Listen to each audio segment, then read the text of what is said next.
അല്ല, ഞാനിവിടെ വന്നത് ഒരു ആകസ്മികമായി സംഭവിച്ചതല്ല.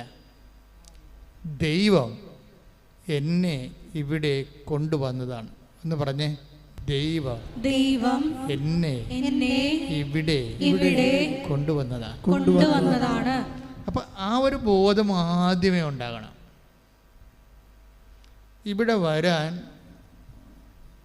ഇവിടെ വന്നാൽ രക്ഷപ്പെടുമെന്ന് ദൈവം കഴിഞ്ഞാൽ പിന്നെ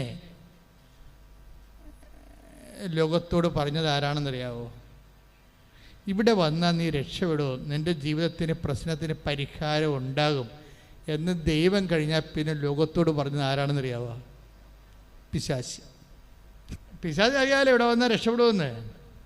അത് കാരണം രക്ഷപ്പെടാൻ സാധ്യതയുള്ള എല്ലാ വിഷയങ്ങളെയും പിശാച് അറ്റാക്ക് ചെയ്ത് ആദ്യം. അതിലൊന്നാണ് കൃപാസനം പത്രം. കൃപാസനം പത്രത്തെക്കുറിച്ച് എന്തുമാത്രം നുണപ്രചരണങ്ങളാണ് ആദ്യമേ ഇറക്കി വിട്ടത്. ഞാൻ തന്നെ പകച്ചുപോയി. കാരണം നമ്മൾ പോലും കേൾക്കാത്തതും ചിന്തിക്കാത്തതും പറയാത്ത കാര്യങ്ങൾ ട്രോളർമാർ പറയും.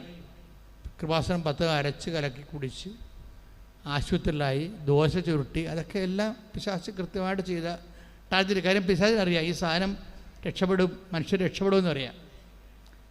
മനുഷ്യർ ഇതുകൊണ്ട് രക്ഷപ്പെടുമെന്ന് പിശാചിനറിയാം. അതുകൊണ്ട് ആദ്യം അറ്റാക്ക് ചെയ്തത് പത്രത്തെയാണ്. ഞങ്ങളെന്ത് ചെയ്ത് പതുക്കെ നിന്ന് ഒരു ഡിസ്ക്ലൈമറൊക്കെ കൊടുത്ത് പതുക്കെ നിന്ന് പ്രാർത്ഥിച്ചു നിന്ന് പത്രം അതിനേക്കാൾ ഗംഭീരമായി ദൈവം ഇന്ന് ഉപയോഗിച്ചുകൊണ്ടിരിക്കുകയാണ്. ഇന്നലെ ഒരു സാക്ഷ്യമുണ്ട്. ഇന്നലെ സാക്ഷ്യത്തിന് ഒരു ചേച്ചി, അവിടെ എന്നാ പേര്, അവിടെ പ്രിയ, വയനാടെന്ന്, നല്ല സാക്ഷിയാണ്. ഒരു എഡ്യൂക്കേറ്റഡാണ്, നേഴ്സാണ്. പക്ഷെ അവരുടെ ഒരു ജീവിതാനുഭവം വ്യത്യസ്തമാണ്. കാര്യം ഇപ്പോഴേ നിങ്ങൾക്കറിയാമല്ലോ, ഈ പണ്ട് ഇല്ലാതിരുന്ന ഈ അഭ്യസ്ത വിദ്യരുടെ ഡിപ്രഷൻ രോഗങ്ങളുടെ എണ്ണം കൂടിയിട്ടുണ്ട് ഇപ്പോഴും. പണ്ട് അതില്ലായിരുന്നു, ആൾക്കാർക്ക് നല്ല ധൈര്യമായിരുന്നു. ഇപ്പോഴെന്തോ ഇപ്പം ഞാൻ ആൾക്കാരെ വന്ന് പ്രാർത്ഥിക്കുമ്പോൾ ആൾക്കാരുടെ ചീട്ട് നോക്കുമ്പോൾ അവിടെ ഡിപ്രഷൻ എഴുതി വെക്കും. ചിലരുടെ ഓഫീസിലോട്ട് കാര്യം ഫീഡ് ചെയ്യുമ്പോൾ അവരതിനെ നോട്ട് ചെയ്ത് ചെയ്യണതാണ് ഡിപ്രഷൻ. എന്നിട്ട് അതിൻ്റെ അകത്ത് എല്ലാം ഉണ്ട്. മാനസികമുണ്ട്, മാനസിക തകർച്ച ഉണ്ട്, ആത്മഹത്യാ പ്രവണത ഉണ്ട്, നിരാശയുണ്ട്. ഇനി എന്തിനാണ് ജീവിക്കണത്, എന്നാത്തിനാണ് ജീവിക്കണം എന്നുള്ള ചിന്തയുണ്ട്. ഇനി എങ്ങനെ എനിക്ക് ജീവിക്കാൻ പറ്റുമോ, അതിജീവിക്കാൻ കഴിയുമോ എന്നുള്ള വിഹ്വലതയുണ്ട്. എല്ലാത്തിനും കൂടി ഒരു പേരാണ് ഡിപ്രഷൻ എന്ന് എഴുതിയോ. അവൾ പറയണത് എനിക്ക് കുഞ്ഞുനാൾ മുതൽ ഡിപ്രഷനാണെന്നാണ് പറയണത്. കുഞ്ഞുനാൾ മുതൽ ഡിപ്രഷനാണ്. അപ്പോൾ അതുകൊണ്ട് ഞാനൊരു പണി ചെയ്യും. എന്താണ്, ഞാൻ പഠിക്കണ കാലത്താണ് എനിക്ക് പേടിയായത്. കാരണം ആളിന് ബേസിക്കായിട്ട് ഫിയർ ഉള്ള ആളാണ്. ഈ പേടിയ കാരണം ഞാൻ കൊന്തയും ബൈബിളും എടുത്ത് തലയ്ക്ക് പാത്ത് വെച്ചിട്ടാണ് കിടന്ന് ഉറങ്ങണത്. അപ്പോൾ ഇപ്പോൾ ഉടമ്പടി എന്നും പറഞ്ഞൊരു പാട്ട് ഒരാൾ ഇറക്കിയിട്ടില്ലേ, നമ്മുടെ അക്കൗണ്ട് നോക്കിയാൽ കാണുമോ, നല്ല പാട്ടാണ്. അതിലവർ പറയണത് ഉടമ്പടി നേർച്ച വസ്തുക്കളെക്കുറിച്ച് പറയണത് കൃപാസനം പത്രമായാലും ഉപ്പായാലും ഉടമ്പടി തൈലമായാലും അവർ പറയണത് ഉടമ്പടി എടുത്തപ്പോൾ എനിക്ക് മോശയുടെ വടി കിട്ടിയെന്നാണ് പറയണത്. മോശയുടെ വടി കൊണ്ടാണല്ല മോശ പാറയിലടിച്ചതും ചെങ്കടൽ പിളർത്തിയതും ജോർദാനം വറ്റിച്ചതും ഒക്കെ വാഗ്ദാന നാട് പ്രാപിച്ചതൊക്കെ ദൈവം കൊടുത്ത ഈ ഉപകരണമാണ്. അപ്പോൾ ഉടമ്പടിയിൽ ഒത്തിരിയേറെ നേർച്ച വസ്തുക്കളുണ്ട്. അപ്പോൾ പക്ഷെ അത് ഉപയോഗിക്കാൻ അറിയാവുന്നവർ നല്ല ഷാർപ്പ് ഷൂട്ട് ചെയ്യും. അല്ലാത്തവർ അതുകൊണ്ട് തന്നെ ക്ലാസ്സുകൾ ശ്രദ്ധിക്കണം. ഉടമ്പടി ധ്യാനം നിങ്ങൾക്കും എനിക്കും, എന്നോടും നിങ്ങളോടും ദൈവം സംസാരിക്കുന്ന കോമൺ പ്ലാറ്റ്ഫോം ഉടമ്പടി ധ്യാനമാണ്. പക്ഷേ എനിക്കും അറിയാത്ത കാര്യങ്ങളാണ് ഞാൻ പറയണത്. പലപ്പോഴും ഞാൻ പറഞ്ഞു കഴിഞ്ഞാൽ അവിടെ പോയി എഴുതിയെടുക്കണം നോട്ട് ബുക്കേ. എന്താ കാര്യത്തിനാൽ എനിക്ക് പോലും അറിയാൻ പാടില്ലാത്ത സബ്ജക്റ്റുകളാണ് ഇവിടെ ഈ പ്ലാറ്റ്ഫോമിൽ വരുമ്പോൾ ചില സമയത്ത് ദൈവം പറയണത്. അപ്പോഴാണ് ഞാനും പഠിക്കുന്നത്, ഉടമ്പടിക്ക് ഇങ്ങനെ ഒരു പ്രൊവിഷനുണ്ടോ. എന്താ കാര്യത്തിൽ ഇന്നലെ ഒരു മനുഷ്യൻ ഒരു സാക്ഷ്യം പറഞ്ഞ്, ശ്രീകുമാർ, ഇന്നലത്തെ ഒരു സാക്ഷ്യമാണ്. അപ്പോൾ ശ്രീകുമാറിൻ്റെ കാര്യം രസമാണ്. ശ്രീകുമാർ അയാളൊരു NRI ആയിരുന്നു പണ്ട്, ഇവർ വിദേശ ജോലിയുള്ള ആളായിരുന്നു. പക്ഷെ കോവിഡ് വന്നതോടുകൂടി പുള്ളിയുടെ ജോലി പോയി. മനുഷ്യന്മാരുടെ പ്രശ്നമേ ഉടമ്പടി എല്ലാം അഡ്രസ്സ് ചെയ്യുമെന്നുള്ളതാണ് നമ്മുടെ ഒരു ആശ്വാസം. അപ്പോൾ ശ്രീകുമാറിൻ്റെ ജോലി പോയി, അയാൾ നാട്ടിൽ വന്നിട്ട് തേരാപ്പാര നടക്കുകയാണ്. ജീവിക്കാൻ കാര്യം ഇൻവെസ്റ്റ് ചെയ്യാൻ കൈ കാലണയില്ല, എവിടെയെങ്കിലും ഇൻവെസ്റ്റ് ചെയ്യാൻ വേണ്ടി കൈ കാലണയില്ല. അപ്പോൾ അദ്ദേഹം വന്ന് ഉടമ്പടിക്കും. ഇപ്പം നമ്മൾ കൈ കാലണയില്ലാത്തപ്പോൾ പിന്നെ എന്താ നമ്മുടെ മാർഗം? നമ്മുടെ മുമ്പിലുള്ളത് ഉടമ്പടി മാത്രമേ ഉള്ളൂ ശരിക്കും ഇന്നത്തെ കാലത്ത്. അപ്പോൾ അദ്ദേഹം വന്ന് ഉടമ്പടി എടുക്കും. ഉടമ്പടിയുള്ള ഗുണമെന്ന് പറയണത്, ഉടമ്പടിയിലുണ്ടാകുന്നത് ഞാൻ മനസ്സിലാക്കിയത്, ഇനി നിങ്ങളെങ്ങനെ മനസ്സിലാക്കിയിരിക്കണമെന്ന് അറിയത്തില്ല. കാര്യം ഉടമ്പടി ഈ പാട്ടിൽ പറയണ പോലെ ഈ ദൈവവുമായിട്ടാണ് നമ്മൾ ഉടമ്പടി ചെയ്യണമെങ്കിലും അത് മോണിറ്റർ ചെയ്യണതും അത് ആക്ടിവേറ്റ് ചെയ്യണതും മദറാണ്, അമ്മയാണ്. അമ്മയുടെ മാധ്യസ്ഥതയിലാണ് നമ്മൾ ഉടമ്പടി ചെയ്യണത്. അപ്പം അമ്മയുടെ മാധ്യസ്ഥൻ്റെ ഒരു പ്രശ്നം എന്ന് പറയണത് ഈ വ്യക്തിയുടെ സ്റ്റാറ്റസ് ഓവർലുക്ക് ചെയ്ത് കളയും. ഞാൻ മനസ്സിലാക്കിയത് അങ്ങനെയാണ്. ഇപ്പം കുറേ ആയില്ലേ, എത്രയോ ഞാൻ അമ്മയുടെ കൂടെ ഈ ശുശ്രൂഷ, കർത്താവിൻ്റെ ശുശ്രൂഷ ചെയ്യാൻ പറഞ്ഞിട്ട് വർഷങ്ങളായി, ഒരുപക്ഷെ 4 നൂറ്റാണ്ട് കൂടുതലായി ഈ മരിയ ശുശ്രൂഷ ചെയ്യാൻ തുടങ്ങിയിട്ട്. അപ്പോൾ എനിക്ക് മരിയ ശുശ്രൂഷയും മറ്റ് ശുശ്രൂഷയും തമ്മിലുള്ള വ്യത്യാസം, ഈ മറ്റ് മരിയ ശുശ്രൂഷക്കുള്ള ഗുണമെന്ന് പറയണത് ഫസ്റ്റ് ഫേസിൽ വ്യക്തിയുടെ സ്റ്റാറ്റസ് ഓവർലുക്ക് ചെയ്ത് കളയും. അപ്പോൾ എന്താണ് അത്, എന്താ ഉദ്ദേശിക്കണം? ഇപ്പോൾ വ്യക്തി അയാൾ ചിലപ്പോൾ ഒരു പ്രത്യേക സാഹചര്യത്തിൽ പെട്ട് പാപാവസ്ഥയിലാകാം. പക്ഷേ അയാൾ ചിലപ്പോൾ അദ്ദേഹം ഒരു ഡൈവേഴ്സ്ഡ് പേഴ്സണാകാം, അല്ലെങ്കിൽ ആ സ്ത്രീ ചിലപ്പോൾ ഒരു അബോർഷൻ കഴിഞ്ഞ ആളാകാം, മനഃപൂർവ്വം പാപത്തിലൂടെ ഗർഭം ധരിച്ചിട്ട് ഒരു അബോർഷനിലൂടെ വീണ്ടും പാപിയായിട്ട് നിൽക്കുന്ന ആളാകാം. പക്ഷേ ഇവർക്ക് ഈ ഞാൻ കണ്ടുവരണത് ഉടമ്പടി അമ്മയെടുത്ത് വരുമ്പോൾ ഉണ്ടാകുന്ന പ്രശ്നം, ഇതിനെ ആദ്യം അഡ്രസ്സ് ചെയ്തില്ല അമ്മ.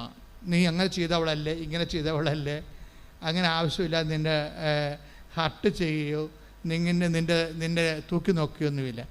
ആദ്യം അമ്മ എന്ന രീതിയിൽ നിന്നെ നിലനിർത്തി തരും. അതാണ് എനിക്ക് ഞാൻ മനസ്സിലാക്കിയ ഏറ്റവും വലിയ ഒരു ദൈവികമായ സത്യമാണ്. നിൻ്റെ അവസ്ഥ എന്തായാലും ആദ്യം നിന്നെ ദൈവം, നീ ഇപ്പോൾ ഭർത്താവിനെതിരെ കേസ് കൊടുത്തേ വന്ന ആളാണെന്ന് വിചാരിച്ചോ, അല്ലെങ്കിൽ ഭാര്യയ്ക്കെതിരെ കേസ് കൊടുത്തിട്ട് നിൻ്റെ താല്പര്യത്തിന് പറ്റുന്ന രീതിയിൽ കുടുംബജീവിതം കൊണ്ടുപോകാത്തപ്പോൾ നിനക്ക് വിറഞ്ഞ് നീ മനുഷ്യത്വരഹിതമായി പെരുമാറിയിട്ടിടവെന്ന് നിൽക്കണം വിചാരിച്ചു. പക്ഷേ നീ ഒരു കടത്തിലാണെന്ന് വിചാരിച്ചോ, അല്ലെങ്കിൽ നീ ഒരു രോഗത്തിലാണെന്ന് വിചാരിച്ചോ, അമ്മ ആദ്യം അത് അഡ്രസ്സ് ചെയ്തിട്ട് നിങ്ങനെ എനിക്ക് തോന്നുന്നത്, എൻ്റെ ഒരു അനുഭവത്തിൽ എനിക്ക് പറയാനുള്ള ഉപദേശിക്കാനുള്ളത്, നമുക്കീ ഒരു ബോധം ഉണ്ടാകണം. നിങ്ങൾ ഓർക്കരുത്, നിങ്ങൾ എന്ത് അവസ്ഥയിലായാലും കൃപാസനത്തിൽ വരുമ്പോൾ ഫസ്റ്റ് ഫേസിൽ ദൈവം നിങ്ങളെ അനുഗ്രഹിക്കും. അപ്പോൾ നിങ്ങൾ ഓർക്കും, ഞാൻ പാപിയായിരുന്നിട്ടും ഞാൻ പൊക്കിത്തരം കാണിച്ചിട്ട് തോന്നിവാസം ജീവിച്ചിട്ടും ദൈവം എന്നെ അനുഗ്രഹിച്ചല്ല, അപ്പോൾ പിന്നെ ഇങ്ങനെ തന്നെ ജീവിച്ചാൽ മതി. അതിവിടെയാണ് പ്രശ്നം, അവിടെയാണ് നിങ്ങൾക്ക് പണി കിട്ടാൻ പോണത്. ഇത് ഫസ്റ്റ് ഫേസിൽ നിങ്ങൾ നിലനിർത്തി തന്നിട്ട് ഈശോയുടെ ഒരു സ്റ്റാറ്റസ് ഉണ്ട്, അല്ല ഈശോയുടെ ഒരു അപ്രോച്ചിങ് ഉണ്ട്. എന്താണ്? ഇപ്പം ഞാൻ നിന്നെ സഹായിക്കുന്ന, മേലിൽ നീ നന്നായി ദൈവത്തിൻ്റെ പൈതലിനെ പോലെ ജീവിക്കണം. എന്തിനാണ് നമ്മൾ പാപം ചെയ്യരുതെന്ന് പറയുന്നതിൻ്റെ കാരണം, ദൈവം ഉദ്ദേശിക്കുന്നത് നീ ബേസിക്കായിട്ട് നീ ദൈവ പൈതലാണ്. ഈ ലോകത്ത് ജീവിച്ചപ്പോൾ ലോകത്തിൻ്റെ പ്രത്യേകമായ സാഹചര്യം കൊണ്ടും നമ്മുടെ ജഡത്തിൻ്റെ ദുരാശ കൊണ്ടും നീ ചിലപ്പോൾ ദൈവ പൈതൽ എന്നുള്ള നിൻ്റെ സ്ഥാനം പ്രസാദവരെ നഷ്ടപ്പെട്ടു പോയി കാണും. പക്ഷേ എന്ന് പറഞ്ഞാലും ദൈവം പറയും, നീ ഇപ്പോൾ ഒരു പാപാവസ്ഥയിലാണെങ്കിലും നീ എൻ്റെ മകനാണ്, അല്ലെങ്കിൽ നീ എൻ്റെ മകളാണ്. അതിനത്ര മാറ്റമില്ല. അതിന് അമ്മയെ വെച്ചിരിക്കുന്ന ദൈവം അമ്മയെ തന്നെ വെച്ചിരിക്കുന്നതിൻ്റെ പ്രധാനപ്പെട്ട കാര്യം എന്താ? അതായത് ഇങ്ങനെ ഒരു ഇൻഡീസൻറ്റ് സിറ്റുവേഷൻസ് ഉണ്ടായി, ദൈവത്തിന് പ്രോട്ടോക്കോൾ അനുസരിച്ചുകൊണ്ട് ഡയറക്റ്റ് ഇടപെടാൻ പറ്റാത്ത വിഷയമാണെങ്കിലും നിങ്ങൾ നിലനിർത്തണമെന്നുള്ള ദൈവത്തിൻ്റെ ഒരു മനസ്സിൻ്റെ അവസ്ഥയാണ്. ഇപ്പോൾ കാനായിലെ കല്യാണത്തിൻ്റെ കാര്യമാണ് തന്നെ എടുക്കാം. അവിടെ ആ വീഞ്ഞ് ഉണ്ടാക്കി കൊടുക്കേണ്ട ഒരു കഥയുമില്ല. യേശു എന്ന് പറയുന്ന ഈ ലോകത്തിൻ്റെ യുഗദൈവം ഒരിക്കലും ഇങ്ങനെ ഒരു വീട്ടിൽ ഒരു കല്യാണത്തിൽ വീഞ്ഞ് തീർന്നു പോയെന്നും പറഞ്ഞ് അവിടെ ഇടപെടേണ്ട കാര്യമില്ല. പ്രോട്ടോക്കോൾ അല്ലത്. ഇപ്പം നമ്മളുടെ വീട്ടിൽ നമ്മളുടെ ഇവിടെ നിങ്ങളുടെ വീട്ടിൽ തോട് പൊങ്ങി വെള്ളം കയറി ഉടനെ ജലസേചന വകുപ്പ് മന്ത്രി അവിടെ വരുവാ? ഇല്ല, വരത്തില്ല. അത് വില്ലേജ് ഓഫീസറാണ് വരുന്നത്. പ്രോട്ടോക്കോൾ അതാണ്, അതിൻ്റെ പ്രോട്ടോക്കോൾ അതാണ്. അപ്പം നമുക്കൊരു ഭൗതിക സാഹചര്യം ഇല്ല, നമുക്ക് വീഞ്ഞ് തീർന്നു പോയി. അത് ഉടനെ ഈശോ അവിടെ ലോകത്തിൻ്റെ പാപങ്ങൾക്ക് പരിഹാരം ചെയ്തുകൊണ്ട് ലോകത്തെ മുഴുവനും വീണ്ടെടുക്കാൻ വന്ന ഈശോ ആ കുടുംബത്തിൻ്റെ ഒരു സ്വാഭാവികമായ വിഷയത്തെ പ്രോട്ടോക്കോൾ അനുസരിച്ച് ഇടപെടേണ്ട കാര്യമില്ല. അതുകൊണ്ട് ഈശോ അത് പറയുന്നുണ്ടോ, എന്താണ് എനിക്കും നിനക്കും എന്താണ് ഈ വിഷയത്തിൽ? കാര്യം ഇത് ഒരു പ്രോട്ടോക്കോൾ നിരക്കാത്ത വിഷയമാണ്. പക്ഷേ എന്താണ് ഈശോ ചെയ്യണത്? എന്നിട്ട് അങ്ങനെയാണെങ്കിൽ ഇപ്പോൾ നിൻ്റെ കടമാകാം, നിൻ്റെ ജോലിയാകാം, നിൻ്റെ പ്രൊമോഷൻ വിഷയമാകാം. ഇന്നലെ ഡോണി ജോൺ എന്നൊരാൾ സാക്ഷ്യപ്പെടും. ഈ ഡോണി ജോണിൻ്റെ പ്രശ്നം എന്ന് വെച്ച് കഴിഞ്ഞാൽ പുള്ളിക്കാരനൊരു കോഓപ്പറേറ്റീവ് സംഘത്തിലെ സെക്രട്ടറിയാണ്. നമ്മൾ സഹകരണ സംഘമില്ലേ, സഹകരണ സംഘത്തിലെ സെക്രട്ടറിയാണ്. അപ്പോൾ സെക്രട്ടറിമാരെന്ന് പറയണത് നിങ്ങൾക്കറിയാമല്ലോ, സഹകരണ സംഘത്തിൽ ഏറ്റവും മെൻറ്റേഷൻ അനുഭവിക്കുന്ന ഒരു ക്രീച്ചർ സെക്രട്ടറിയാണ്. ബോർഡിൻ്റെ സെക്രട്ടറി ഉണ്ടാവും, നാട്ടുകാട് ഉണ്ടാവും, പിന്നെ മോളിൽ നിന്ന് വരുന്ന ജില്ലാ കോപ്പറേറ്റീവ് ബാങ്കിൻ്റെ നിരീക്ഷണങ്ങളുണ്ടാകും, എല്ലാം കൊണ്ട്. പിന്നെ ബോർഡിന് തന്നെ അനാവശ്യമായ കൈകടത്തലുണ്ടാകും. ചിലപ്പോൾ ഇവരുടെ ജോലി തന്നെ ബോർഡിൻ്റെ ബോർഡ് ഇങ്ങനെ ഇവർ അപ്പോയിൻ്റ് ചെയ്തിരിക്കണ കാരണം ബോർഡിലെ ആൾക്കാരിങ്ങനെ മീശ പിരിക്കും. അങ്ങനെ ഒരു വല്ലാത്ത ജോലിയാണ് ഈ കോപ്പറേറ്റീവ് സെക്രട്ടറി എന്ന് പറയുന്ന ജോലി എന്ന് പറയുന്നത്. ഈ മനുഷ്യൻ ഇതുകൊണ്ട് ഡിപ്രഷനായി. കണ്ട, വീണ്ടും നോക്കിയേ, ഡിപ്രഷൻ കേസ് ഇപ്പോൾ വന്ന് കണ്ട, എനിക്ക് ഡിപ്രഷനായി കഴിയുമ്പോൾ സ്വാഭാവികമായിട്ട് കണക്ക് സമയത്ത് എഴുതാൻ പറ്റത്തില്ല, എൻട്രി മറന്നു പോകും, പിന്നെ ക്യാരി ഓവർ ചെയ്യാൻ പറ്റത്തില്ല, പിന്നെ അത് ഓഡിറ്റിങ് പ്രോബ്ലംസ് ഉണ്ടാകും. അപ്പോൾ അങ്ങനെ ഇഷ്യൂസ് ഡെവലപ്പ് ചെയ്ത് വന്ന്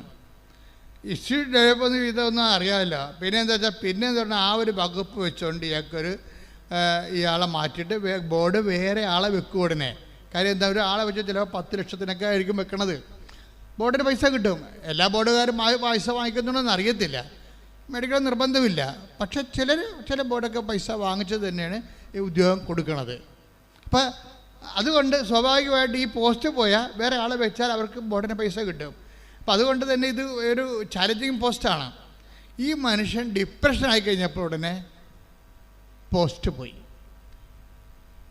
പോയിട്ട് പിന്നെ എന്താ മാർഗം? ഉടമ്പടിയേ ഉള്ളൂ. ഇന്നത്തെ മനുഷ്യൻ്റെ അവസ്ഥ അങ്ങനെയാണ്. എന്തെങ്കിലും സംഭവിച്ചാൽ അപ്പം തന്നെ വണ്ടി പിടിച്ച് ആൾക്കാർ അമ്മയെടുത്ത് വരും. അമ്മേ, കുഞ്ഞുങ്ങളെ പോറ്റാൻ മാർഗമില്ല, എൻ്റെ തന്നെ കുഴപ്പമാണ്, ഡിപ്രഷനാണ് എനിക്ക്, അതും പറയും. നമുക്കിത് രണ്ടും പറയാൻ പറ്റിയത് ഗവൺമെൻറ്റിനോട് പറയാൻ പറ്റത്തില്ല. അമ്മ എനിക്ക് ഡിപ്രഷനാണെന്ന് പറയാൻ പറ്റില്ല. നമ്മൾ ഗവൺമെൻറ് പറഞ്ഞാൽ പറയും ഡിപ്രഷനാണ്, ഇപ്പോൾ വീട്ടിൽ പോയി ഇരിക്കാൻ പറയും. വേറെ നിങ്ങൾക്ക് പറ്റണ വല്ല ഹോൾസെയിൽ കടയോ സിഗരറ്റ് കടയൊക്കെ വിട്ടിട്ട് വീട്ടിൽ ഇരിക്കാൻ പറയും. അതേ പറയുന്നത്. ആരോട് ചോദിച്ചാലും പറയും അത് നിങ്ങൾ വീട്ടിൽ പോയി ചെറിയ മാടക്കടവലും ചെയ്യാൻ പറയും. നിങ്ങൾക്ക് ഡിപ്രഷൻ അല്ലേ? പക്ഷേ നമുക്ക് മനുഷ്യന്മാരോട് പറയാൻ പറ്റത്തില്ല. പക്ഷേ നമ്മൾക്ക് ഇത് രണ്ടും പറയാൻ പറ്റും. എനിക്ക് എൻ്റെ കുഞ്ഞുങ്ങളെ പോറ്റാൻ നിവൃത്തിയില്ല, എനിക്ക് ഡിപ്രഷനാണെന്ന് ഈ രണ്ടും പറയാൻ പറ്റുന്ന സ്ഥലം എവിടെയുണ്ട്? അമ്മ സന്നിധാനേ ഉള്ളൂ. ശരിക്കും പറഞ്ഞ് ആ മനുഷ്യൻ അത് പിന്നെ പറയണത് പച്ചക്ക് പറയണമെന്നേ ഉള്ളൂ.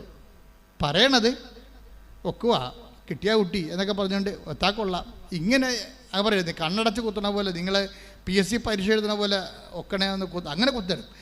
ചില ആൾക്കാരുടെ പരീക്ഷ കുത്തണ പോലെയാണ് ഉടമ്പടി ചെയ്യണതേ. ഒക്കട്ടെ എന്ന് പറഞ്ഞുകൊണ്ട് അങ്ങനെ വന്നാൽ ദൈവത്തിന് ഇത് ഫ്രോഡാണെന്ന് അറിയാം.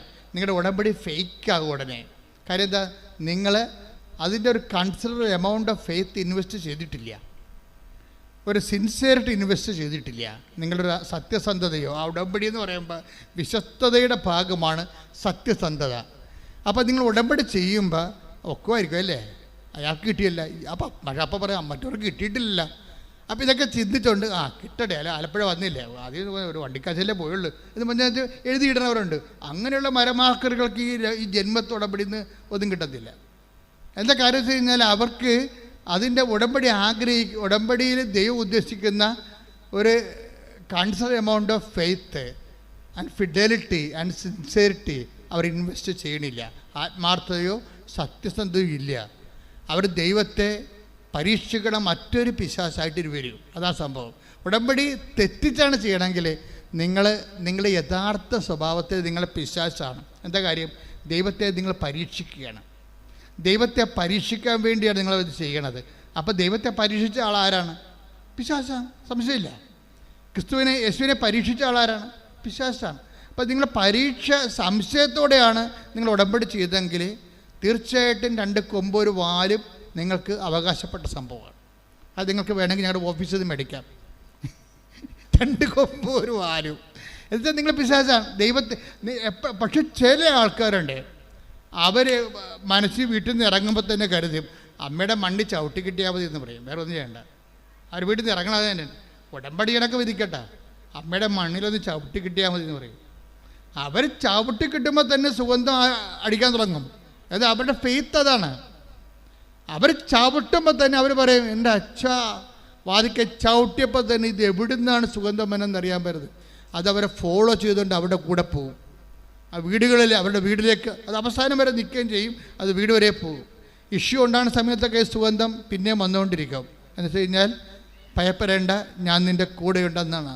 ഭയപ്പെടേണ്ട, ഞാൻ നിൻ്റെ കൂടെയുണ്ട് എന്ന് പറയുന്ന വചനം ഒരു വാഗ്ദാനമാണ്. ആ വാഗ്ദാനം നമുക്ക് മരിയൻ അനുഭവത്തിൽ വരുമ്പോൾ സുഗന്ധാഭിഷേകമായിട്ടാണ് പലരും അനുഭവിക്കുന്നത്. ഒന്ന് ശ്രദ്ധിക്കട്ടെ മക്കളെ. യേശുവേ സ്തോത്രം, ഹല്ലേലൂയ, പരമദിവ്യകാരുണ്യത്തിന് എന്നേരവും ആരാധനയും സ്തുതിയും പുകഴ്ചയും ഉണ്ടായിരിക്കട്ടെ. അപ്പോൾ ഈ ഡോണില്ലേ, അതായത് ഡോണി ജോണിൻ്റെ വിഷയം വളരെ പെർപ്ലസ്. ഉടമ്പടി എടുത്തിട്ട് ഇവിടെ ആൾക്കാർ വരുമ്പോൾ ഇവൻ ഭയങ്കര പെർപ്ലസ്ഡാണ്. എന്താണ് പറയേണ്ടത്, എങ്ങനെ അവതരിപ്പിക്കേണ്ടത്, എങ്ങനെ ജീവിക്കണത്, എത്ര കാലം ഇങ്ങനെ പോകും, എൻ്റെ അവസാനം എന്താണ്, നോ ഐഡിയ. അപ്പോൾ ഇവൻ്റെ ഈ ഇന്ന് പരവേശം പരിഭ്രമം കണ്ടപ്പോൾ ഞാൻ ചോദിച്ചു excited, what do you want exactly, നിനക്ക് എന്താ വേണ്ടതെന്ന് പറഞ്ഞു. അപ്പോൾ അവൻ എന്നോട് അത് തന്നെ പറഞ്ഞ്, ഡോണി എന്താ പറഞ്ഞത്, എനിക്ക് ഡിപ്രഷനാണ്, എൻ്റെ സംഘം ജോലി, എൻ്റെ സെക്രട്ടറി ജോലി പോയി, ഞാൻ എന്ത് ചെയ്യും? അപ്പോൾ ഉടനെ എന്താ ചെയ്യണത്, അവൻ്റെ ആ പേപ്പറെല്ലാം അതുപോലെ വാങ്ങിച്ചിട്ട് മാതാവിൻ്റെ അടുത്ത് സെയിം വന്നാണ് പറയണത്, അവന് ഡിപ്രഷനാണ്, അവൻ്റെ കുഞ്ഞുങ്ങളെ പോറ്റാൻ മാർഗമില്ലേ, ഓവർ, തീർന്നു. ബാക്കിയെന്ന് പറയുന്ന കൃപാസനത്തിൻ്റെ ആസ്തിയാണ്. ആസ്തി എന്ന് വെച്ച് കഴിഞ്ഞാൽ ഒരു വല്ലാത്ത ആസ്തിയാണ്. വർഷം 10-32 കൊല്ലം കടലിലും കരയിലുമായി നടത്തിയ കൺവെൻഷൻസും, ഞാൻ 2 മണി രാത്രി തൊട്ട് 3 മണിക്ക്, ഞാൻ വൈകുന്നേരം 6 മണിക്ക് വലിയ ധ്യാനം നടക്കുന്ന സമയത്ത് വൈകുന്നേരം 6 മണിക്ക് ഞാൻ ആൾക്കാരെ കയറിയ ഇറങ്ങണത് വെളുപ്പിന് 4 മണിക്കാണ്. തല പൊട്ടണ പോലെ ഇരിക്കുക അവിടെ ആസ്പത്രി ആൾക്കാരെ കണ്ടു. ഇതെല്ലാം ഇത് ആസ്തിയാണ്. ഈ മനുഷ്യന്മാരുടെ സംഭവങ്ങളെല്ലാം കേട്ട് അവസാനത്തെ ആൾ കൃപാസനത്തിൽ ഇറങ്ങുമ്പോൾ വെളുപ്പിനായി പോകും. രാത്രി മുഴുവൻ അത് അങ്ങനെ 10 എത്രയോ കൊല്ലം, 2004 മുതൽ തുടങ്ങിയതാണ്, 2000 കോവിഡ് വരെയുള്ള കാലം. അതിലെ ആസ്തിയാണ്.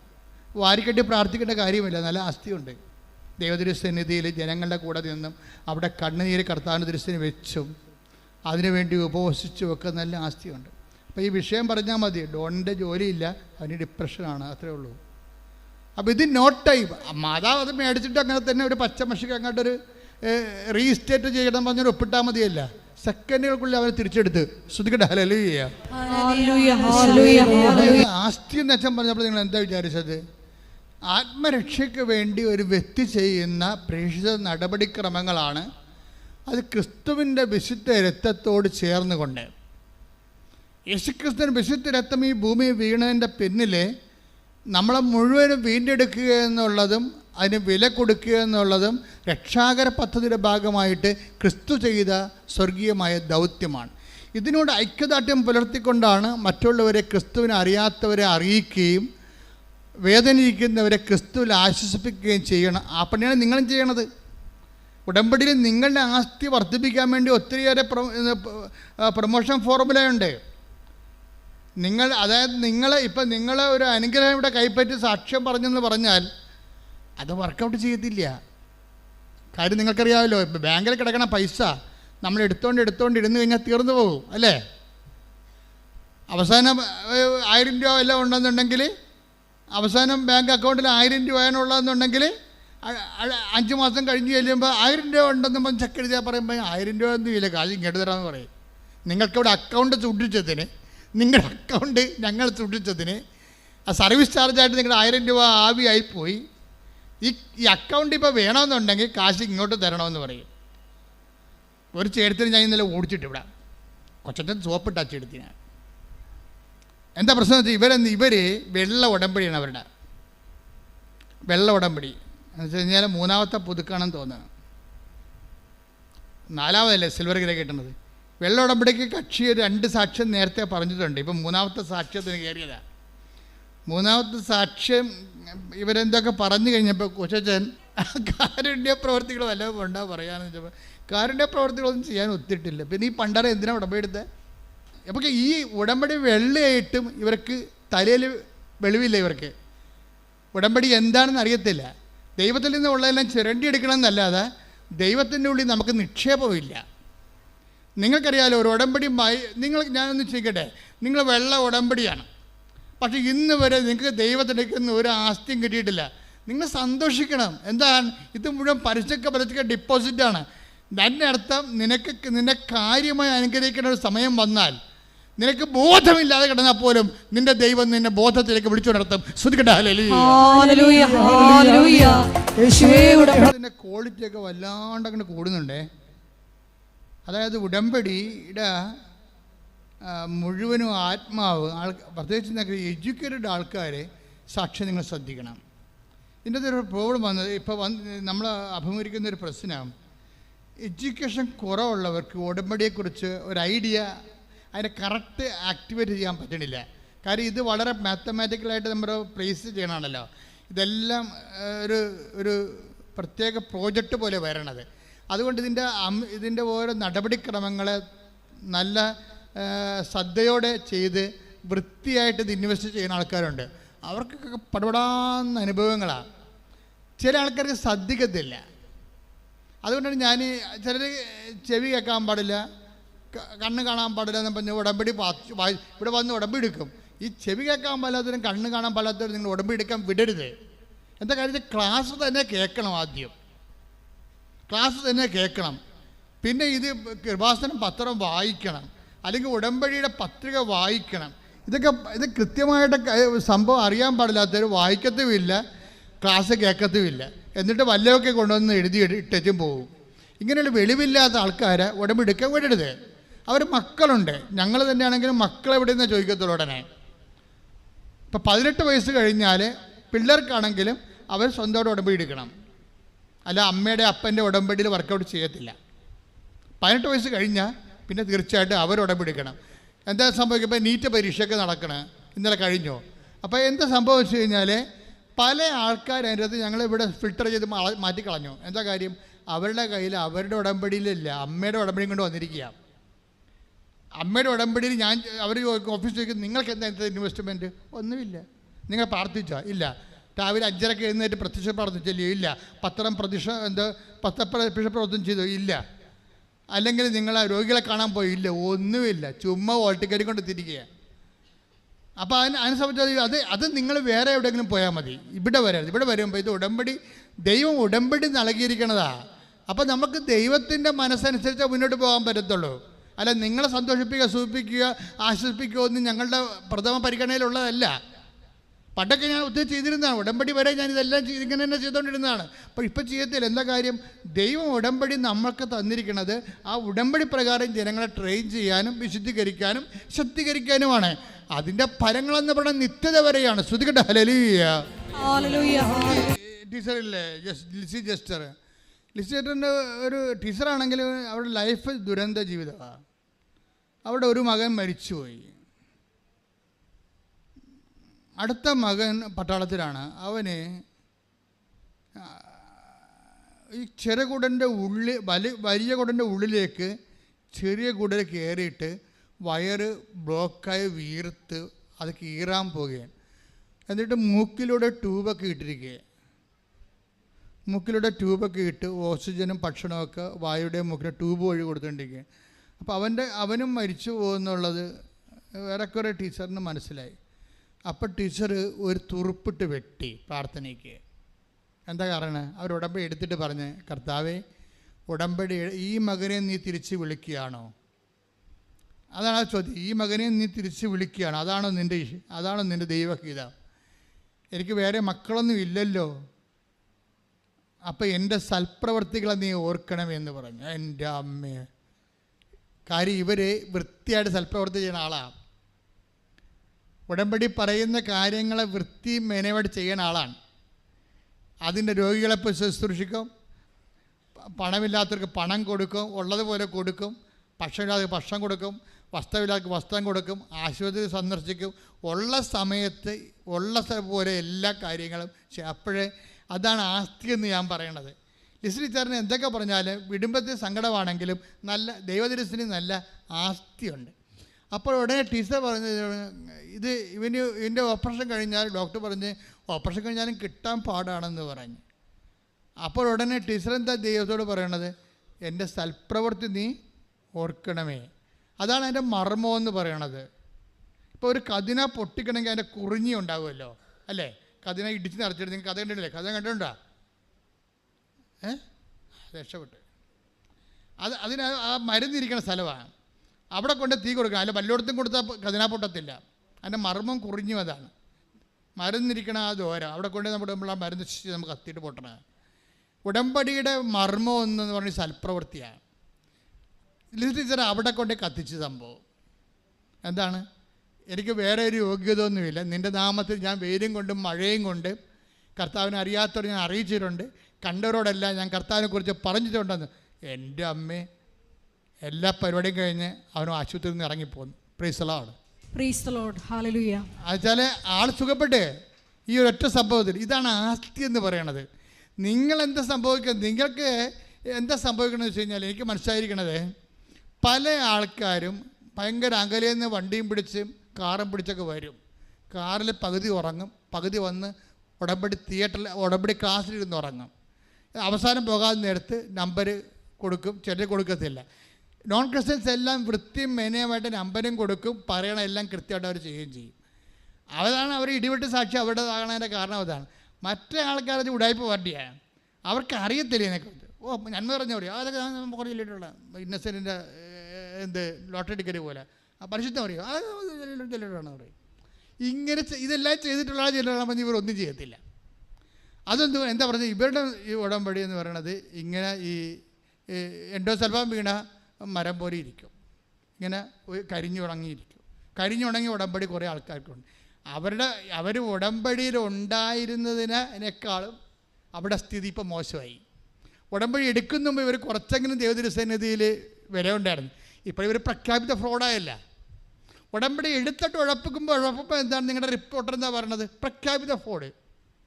വെച്ച് കഴിഞ്ഞാൽ പണ്ട് നിങ്ങൾ ഫ്രോഡായിരുന്നു, പക്ഷേ നിങ്ങൾ തിരിച്ചറിയത്തില്ലായിരുന്നു. ഇപ്പോൾ എന്താ? ഉടമ്പടി എടുത്ത് സൽപ്രവർത്തനം ചെയ്യാതെ, പെഴുത്ത പ്രവർത്തനം ചെയ്യാതെ, വീട്ടിൽ വരുന്നവർക്ക് ഇങ്ങനെ പട്ടിക്കെട്ട് കൊടുക്കണ പോലെയും കോഴിക്കെട്ട് കൊടുക്കണ പോലെയും വല്ല മരുന്ന ഭക്ഷണമൊക്കെ കൊടുത്ത് ഇങ്ങനെ കൊടുത്ത് ദൈവത്തെ പറ്റിച്ച അവസാനം നിങ്ങൾ ഫ്രോഡായി, പ്രഖ്യാപിത ഫ്രോഡായി. പക്ഷേ നിങ്ങൾക്ക് ഈ ഉടമ്പടിയിൽ എന്താ ചെയ്യണത്? ഉടമ്പടിയുടെ സാക്ഷ്യങ്ങൾ പോലും ഇപ്പം ചിലരൊക്കെ ഇരുന്ന് പറയേ, ഒരു സാക്ഷ്യം വരാൻ വേണ്ടി ഞാൻ കാത്തിരിക്കുകയാണ്. എന്താണ്? അത് കേട്ടിട്ട് അപ്പം തന്നെ ഞാൻ ഷെയർ ചെയ്യും, അടുത്തത് വരാൻ വേണ്ടി പ്രാർത്ഥിച്ച് കാത്തിരിക്കും. ഇതിനിടയ്ക്ക് ഉടമ്പടി ധ്യാനത്തിലൂടെ ദൈവം അവരെ ഹെൽപ്പ് ചെയ്യും. ഒരു നട്ടം തിരിഞ്ഞിരിക്കുകയാണ്, പുകഞ്ഞിരിക്കുകയാണ്, എന്ത് ചെയ്യണമെന്ന്. അപ്പോൾ ഉടനെ ഉടമ്പടി ധ്യാനം വെച്ച് മാതാവ് ഉടമ്പടി ധ്യാനത്തിലൂടെ അവരോട് സംസാരിക്കും. അപ്പോൾ അവർക്ക് ഉറപ്പ് കിട്ടും, ഇതാണല്ലേ പരിപാടി, എന്തെങ്കിലും ചെയ്യാം എന്ന് പറയും. എന്നുവെച്ചാൽ ദൈവം ഒരിക്കലും നമ്മുടെ അകലെയല്ല. ദൈവത്തെ അടുത്ത് കിട്ടണമെന്ന് ആഗ്രഹിക്കണവനെ ദൈവം അടുത്തുണ്ട്. ദൈവത്തെ അടുത്ത് കിട്ടുന്ന എന്താ പ്രശ്നം? ഞാൻ നിങ്ങളെ ആരെ കണ്ടാലും ഞാൻ ഉപദേശിക്കും. ഇപ്പോൾ ഞാൻ കഴിഞ്ഞ ദിവസങ്ങളിൽ ഒരു കന്യാസ്ത്രീ മടത്തി പോകാനിടയായി. ഇപ്പോൾ നമ്മളിവിടെ നിന്ന് സിസ്റ്റർ സിക്കായിട്ട് ആശുപത്രി വീട്ടിൽ പോയപ്പോൾ ഞാൻ അവരെ കാണാൻ വേണ്ടി പോയി. അപ്പോൾ അവിടെ കുറേ കന്യാസ്ത്രീമാരുണ്ടായിരുന്നു.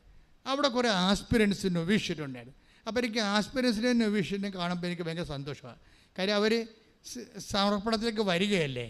അപ്പോൾ അവർക്ക് ഒരു ഉപദേശം കൊടുത്താൽ അവർ നിലനിൽക്കുമെന്നത്. അപ്പോൾ ഞാൻ അവരെ അരമണിക്കൂർ സിസ്റ്റേഴ്സിന് അവിടെ ചെന്നപ്പോൾ തന്നെ ഉപദേശിച്ച് എല്ലാവരെയും സഭയെക്കുറിച്ചും ഈശോയെക്കുറിച്ചും വചനത്തെക്കുറിച്ചും 10 ആളെ കിട്ടിയ അപ്പം സംസാരിക്കും. എന്തുകൊണ്ടാണ് ഞാൻ അങ്ങനെ സംസാരിച്ചത്? ഞാൻ മാതാവിനെ നേരിട്ട് കണ്ടതാണ്. എനിക്ക് ദൈവം എന്താണ്, നിത്യത എന്താണ്, ഈ ജോലിയുടെ ഗുണമെന്ത്, ഈ ശുശ്രൂഷയുടെ മെച്ചം എന്താണെന്നൊക്കെ എനിക്ക് നല്ലവണ്ണം അറിയാം. നിങ്ങളെ കണ്ടാൽ ഒരു അച്ഛൻ ദീസിനെക്കുറിച്ച് പറഞ്ഞില്ലെങ്കിൽ ഓർക്കുക, അയാളുടെ ലോഹയ്ക്ക് വെറുതെ ഒരു 800 രൂപയുടെ വിലയുള്ള ആ അച്ഛന് എന്താ കാര്യം? ക്രിസ്തു അയാളിലില്ല. അയാൾ പറയണത് വേറെ പല കാര്യമായിരിക്കും നിങ്ങളോട്. നമ്മുടെ കുടുംബം വിസിറ്റ് ചെയ്യാൻ വന്ന അപ്പോഴും അച്ഛൻ ക്രിസ്തുവിനോട് ഉപദേശിക്കാത്ത അച്ഛന്മാരുണ്ട്. അവർ വല്ല സാമ്പത്തിക വിഷയവും പരിയൊക്കെ പറഞ്ഞിട്ട് പൈസ എഴുതിക്കൊണ്ട് പോകും. അപ്പം നിങ്ങൾ തിരിച്ച് പറയണം, ഇതിങ്ങനെയല്ല അച്ഛാ ചെയ്യേണ്ടത്. എന്നിട്ട് നിങ്ങൾ ആ കുടുംബത്തിൻ്റെ വിഷയം എന്താ സംഭവിച്ചിരിക്കുന്നത്? ഇവർക്ക് കുറേ ആൾക്കാർക്കെങ്കിലും റിലേ പോയിട്ടുണ്ട്. ഞാൻ മനസ്സിലാക്കിയ അങ്ങനെ കുറേ ആൾക്കാർക്കെങ്കിലും ബോധ്യങ്ങൾ നഷ്ടപ്പെട്ടിട്ടുണ്ട്. ആ ബോധ്യം നഷ്ടപ്പെട്ട് കഴിഞ്ഞാൽ തീർച്ചയായിട്ടും ഉപദേശിക്കാൻ പറ്റത്തില്ല നമുക്ക് ആൾക്കാരാണ്. ബോധ്യം നഷ്ടപ്പെട്ടതാണ് സഭയിൽ ഉപദേശം കുറഞ്ഞത്. സഭയിൽ ഉപദേശം കുറഞ്ഞത് കൊണ്ടാണ് ജനങ്ങളെ വഴിപിഴച്ച് പോയത്. ഉപദേശം എന്ന് പറഞ്ഞാൽ വരവാണ്. നമ്മൾക്ക് വരത്തോടുകൂടി ഉപദേശിച്ചാൽ എത്ര പൈശാചിക അവസ്ഥ കിടന്നവനായാലും ശരി, അവൻ നമ്മളെ അനുസരിക്കും. എന്താ കാര്യം? നമുക്കതിനുണ്ട്, കർത്താവ് നമുക്കതിൻ്റെ ഉപദേശ വരവുണ്ട്. അപ്പം അതുകൊണ്ട് തന്നെ നിങ്ങൾ ഇത് അച്ഛന്മാർക്കും കന്യാസിമാർക്കും ഉള്ള സംഭവമല്ല, എല്ലാവർക്കും ഉപദേശിച്ചാണ്.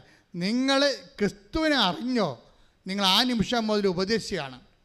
ക്രിസ്തുവിനെ അറിഞ്ഞോ, ആ നിമിഷം മുതൽ നിങ്ങൾ ഉപദേശിയാണ്. കഴിഞ്ഞ ദിവസങ്ങളിലൊരു സാക്ഷ്യം ഉണ്ടായി. ഒരു മനുഷ്യന് അനുഭവം കിട്ടിയിട്ട് ആ മനുഷ്യൻ ട്രാൻസ്പോർട്ട് ബസ്സിൽ നിന്നുകൊണ്ട് കൃപാസനത്തെക്കുറിച്ച് സംസാരിച്ചുകൊണ്ടിരിക്കുകയാണ് ട്രാൻസ്പോർട്ട് ബസ്സിലേ. അപ്പോഴത്തെ അത്ര ആന്തരികമായ അനുഭവമായി. അപ്പോൾ ട്രാൻസ്പോർട്ട് ബസ്സിൽ നിന്നുകൊണ്ട് കൃപാസനത്തെക്കുറിച്ചും മാതാവിനെക്കുറിച്ചും ജനങ്ങൾക്ക് ഉണ്ടാകുന്ന ദൈവത്തിൻ്റെ ഇടപെടലിനെക്കുറിച്ച് സംസാരിച്ചുകൊണ്ടിരിക്കുകയാണ്. അപ്പോൾ ഒരു നോൺ ക്രിസ്ത്യനായിട്ടുള്ള ഒരാൾ രൂക്ഷമായിട്ട് ഇയാളെ നോക്കും. ഇയാൾ ഓർക്കും ഇയാൾ വന്ന് എൻ്റെ കർണക്കുരിട്ട് അടിക്കുമായിരിക്കും എന്ന് തോന്നും. അപ്പോൾ ഇയാൾ അടുത്തടുത്ത് വരികയാണ്. അയാൾ അടുത്തടുത്ത് വരും. ഇപ്പം അടിക്കുമെന്ന് പറയുമ്പോൾ അയാൾ അടുത്ത് വന്ന് ചോദിച്ചു, ഒരു കൃപാസനം 10 രൂപ വാങ്ങി. അതാണ് സംഭവം. അതെന്താണ്? ആ ഉപദേശമാണ്. അയാൾ സ്ഥലം നോക്കാതെ ഉപദേശിക്കുകയാണ്. ദൈവത്തിന് ഒരു നിങ്ങൾ ഓർക്കുന്നത് എൻ്റെ മകളുടെ, നിങ്ങൾ ഓർക്കണത് നിങ്ങളുടെ മകളുടെ IELTS, നിങ്ങളുടെ മകളുടെ PR, നിങ്ങളുടെ പശുവിൻ്റെ പ്രസവം, ഇതൊക്കെ പറഞ്ഞുകൊണ്ട് നാണമില്ല എനിക്ക് ജീവിതകാലം മുഴുവൻ ദൈവത്തിൻ്റെ അടുത്ത് നിൽക്കാൻ. മര്യാദക്ക് ദൈവത്തിന് ജോലി ചെയ്യാൻ നോക്കേ. അപ്പോൾ ദൈവം ആരാണ് നിങ്ങൾ അറിയും. ശ്രദ്ധിക്കട്ടെ. ഇപ്പോൾ ഒന്നിൽ കൂടെ സാക്ഷ്യങ്ങൾ വിശദീകരിക്കണമെന്ന് വെച്ചാൽ, ഒന്നാമത്തെ കാര്യം ഈ കേസ് സ്റ്റഡിയാണ് സാക്ഷ്യം. ഉടമ്പടിയുടെ കേസ് സ്റ്റഡിയാണ്. ഉടമ്പടി എങ്ങനെയാണ് ആക്ടിവേറ്റ് ചെയ്യണത്, ഉടമ്പടി എങ്ങനെയാണ് വർക്ക് ഔട്ട് ചെയ്യണത്, അതിൻ്റെ നോ ഹൗ ആണ് ഈ പറയണത്. അതുകൊണ്ട് നമ്മൾ ഇതുപോലെ ശ്രദ്ധിച്ച് സൂക്ഷിച്ച് ഇതൊരു ഉടമ്പടിയെ സമീപിക്കുന്ന ഒരു രീതിയുണ്ട്. അങ്ങനെ സമീപിച്ച് ടെക്നിക്കലായിട്ടാണ് ഇതിനെ അപ്രോച്ച് ചെയ്യേണ്ടതെന്ന് എനിക്ക് തോന്നുന്നത്. ഒരു ബിബ്ലിക്കൽ ടെക്നോളജിയാണ് ഇതിനകത്ത് ഉപയോഗിക്കുന്നത്. ബൈബിൾ എന്താണ് അനുഗ്രഹത്തിൻ്റെ ടെക്നോളജി, അതാണ് ഉടമ്പടിയിൽ ഉപയോഗിക്കുന്നത് ശരിക്കും പറഞ്ഞാൽ. അപ്പോൾ അതിൻ്റെ ഓരോ ആൾക്കാർ ഉപയോഗിച്ചിട്ടിട്ട് അവർക്ക് കിട്ടിയ റിസൾട്ടാണ് നമ്മൾ അനലൈസ് ചെയ്യണത്. നമ്മളുടെ ആൾക്കാർ ഇപ്പം നമ്മൾ സാക്ഷ്യങ്ങൾ അച്ഛൻ വിശദീകരിച്ച് എന്ന് പറയുമ്പോൾ ഒരു ഉടമ്പടി റിസൾട്ട് അനലൈസ് ചെയ്യണം എന്ന് വെച്ചാൽ അതേ സിറ്റുവേഷനാണ് നീയെങ്കിൽ നിനക്ക് സെയിം ഇഫക്റ്റ് റിസൾട്ട് കിട്ടാൻ ഇതേ ഫോർമുല നീ ആക്ടിവേറ്റ് ചെയ്താൽ മതി. ഇപ്പം എന്താ ഇവരുടെ പ്രശ്നം? ധന്യയുടെ പ്രശ്നം എന്താണ്? ധന്യ എന്താ പറഞ്ഞത്? ഞാൻ വർഷങ്ങളായിട്ട് എനിക്ക് ഡിപ്രഷനുള്ള ആളാണ്, പേടിയുണ്ട് എല്ലാത്തിനോട്. അപ്പം ഞാൻ എന്താ ചെയ്തത്? ഞാൻ ജപമാലയും ബൈബിളും എൻ്റെ തലയ്ക്ക് ഭാഗത്ത് വെക്കും. ജപമാലയും ബൈബിളും തലയ്ക്ക് ഭാഗത്ത് വെക്കുന്നവരെ കൈപൊക്കിക്കേ. മരിക്കുമ്പോഴാണോ? ജീവിച്ചിരിക്കുമ്പോൾ ഉറപ്പായി സന്തോഷം. നേരാണോ കൈപൊക്കിയത്? വെറുതെയാണോ? ഇപ്പോൾ ബൈബിൾ ചെറുതാണെങ്കിലും ഒന്ന് തലയ്ക്ക് ഭാഗത്ത് തന്നെ അല്ല, കൂടെ കൊണ്ട് നടക്കണത് നല്ലതായിരിക്കും. അതിൻ്റെ പ്രശ്നം വെച്ച് കഴിഞ്ഞാൽ നമ്മൾ ബൈബിൾ ചുമന്നുകൊണ്ട് നടക്കണ ആളാണെന്ന് ദൈവത്തിന് തോന്നിയാൽ ദൈവം ബൈബിളിലൂടെ സംസാരിക്കാനുള്ള അഭിഷേകം നമുക്ക് തരും. ദൈവം വ്യത്യസ്തമായ രീതി ദൈവത്തിന് എല്ലാ മീഡിയ ഉപയോഗിക്കാൻ പറ്റും. പക്ഷെ അതിൽ ഏറ്റവും ലളിതമായിട്ട് ഉപയോഗിക്കുന്ന ദൈവം ഉപയോഗിച്ച് കാണുന്നത് ബൈബിളാണ്. ബൈബിൾ ഇങ്ങോട്ട് കൊടുന്നു കഴിഞ്ഞാൽ ഇപ്പം നിനക്കൊരു പ്രശ്നം ഉണ്ടായി, നീ ഒരു വിശ്വാസപ്രമാണം ചൊല്ലി ബൈബിൾ ഓപ്പൺ ചെയ്യുമ്പോൾ കർത്താവ് നിന്നോട് അതിലൂടെ സംസാരിക്കും. ഇനി സംസാരിക്കണ വിഷയം നിനക്ക് മനസ്സിലായില്ലെങ്കിലും കർത്താവിന് മനസ്സിലായി കാണുമല്ലോ ആ വിഷയം. അപ്പോൾ നിന്നെ എംപവർ ചെയ്യും. കാര്യം ആ സിറ്റുവേഷൻ ഫേസ് ചെയ്യാൻ ആവശ്യമായ എനർജി നിന്നിലേക്ക് തരും. എന്നിട്ട് ഇവിടെ നീ മുന്നോട്ട് പോകാൻ പറയും, ഞാൻ നിൻ്റെ കൂടെ ഉണ്ടാവും. അപ്പം നീ ഒരു സ്വർഗസ്ഥനായ നന്മ നിറഞ്ഞൂറും ചൊല്ലി പ്രാർത്ഥിച്ച് ദൈവത്തിൻ്റെ ആ ഒരു സിറ്റുവേഷൻസ് ആംബിയൻസ് കീപ്പ് ചെയ്തുകൊണ്ട് നീ പ്രാർത്ഥിച്ച് മുന്നോട്ട് പോകണം. എൻ്റെ മക്കളെ, ഈശോ എന്താ പറഞ്ഞത്? നിരന്തരം പ്രാർത്ഥിക്കേണ്ടതിൻ്റെ ആവശ്യകത വ്യക്തമാക്കാൻ. ഇപ്പോൾ ഈ സോഷ്യൽ മീഡിയയുടെ കാലമായത് കാരണം 10 പൈസക്ക് പഠിപ്പുണ്ടെങ്കിൽ പിന്നെ താൻ ആൾ വലിയ ജമണ്ടനാണെന്ന് നാട്ടുകാർ അറിയിക്കാൻ വേണ്ടി ഈ പന്നി ഉടനെ ദൈവത്തെ നിഷേധിക്കും, അല്ലെങ്കിൽ സഭയെ നിഷേധിക്കും. എന്തിനാണെന്നറിയാവോ? മറ്റ് സഭക്കാരുടെയോ അല്ല മറ്റ് മതക്കാരുടെയോ കയ്യടിയും ലൈക്കും കിട്ടാൻ വേണ്ടിയാണ്. എന്തൊരു പ്രലോഭനമാണെന്ന് നോക്കിയേ. അല്ല, ഈ സോഷ്യൽ മീഡിയ കാലത്ത് പുതിയ പാപികൾ വരുന്നതെന്നല്ല, പാപികളെ ഐഡൻറ്റിഫൈ ചെയ്യാൻ വേണ്ടി ദൈവം ഒരു അവസരം തന്നിരിക്കുന്നു. കൈയിട്ടിച്ച് ശ്രദ്ധിക്കട്ടെ. അപ്പോൾ ഇങ്ങനെ പിശാച് ചില അഭ്യസ്ത വിദ്യരെ ഈ പൊതുസമൂഹത്തിൻ്റെ ലൈക്കിനും സബ്സ്ക്രിപ്ഷനും വേണ്ടി ദൈവത്തെയും അവർ പണയം വെച്ചുകൊണ്ട് സ്വയം പ്രഖ്യാപിത നിരീശ്വരവാദികളായിട്ടൊക്കെ സമൂഹത്തിലുണ്ടാകും. അപ്പം നമ്മളോർക്കും ഇത് ശരിയല്ലേ എന്ന് ചോദിക്കും. അവന് അത് പറയാൻ യാതൊരു റൈറ്റുമില്ല. എന്താ കാര്യം? അവൻ പ്രാർത്ഥിച്ചിട്ടില്ല. പ്രാർത്ഥിക്കാത്തതിന് പഞ്ചസാര എന്ന് ഇപ്പം ചക്കര ശർക്കര അല്ലെങ്കിൽ ചക്കര ശർക്കര എന്ന് നമ്മളൊരു വെള്ള പേപ്പർ എഴുതി വെച്ചിട്ട് നക്കി നോക്കിയാൽ മധുരം ഉണ്ടാവുക? ഇല്ല. അതാണ് സംഭവം. ശർക്കര തിന്നണം അല്ലേ? അപ്പം മധുരം, എൻ്റെ മധുരം എന്താണെന്നൊക്കെ വ്യത്യാസം.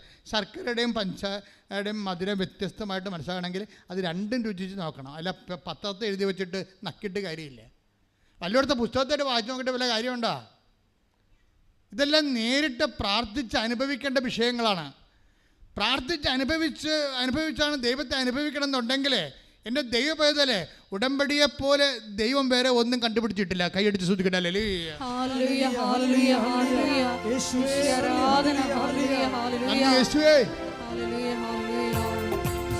ാണെങ്കിലും ഭയമാണെങ്കിലും ഉത്കണ്ഠയാണെങ്കിലും കൊന്ത പ്രാർത്ഥിക്കാനല്ലെങ്കിൽ ഒരു ഉറപ്പിന് തലയ്ക്ക് ഭാഗത്ത് വെച്ചതാണ് ഇവരുടെ ആസ്തി എന്ന് പറയുന്നത്.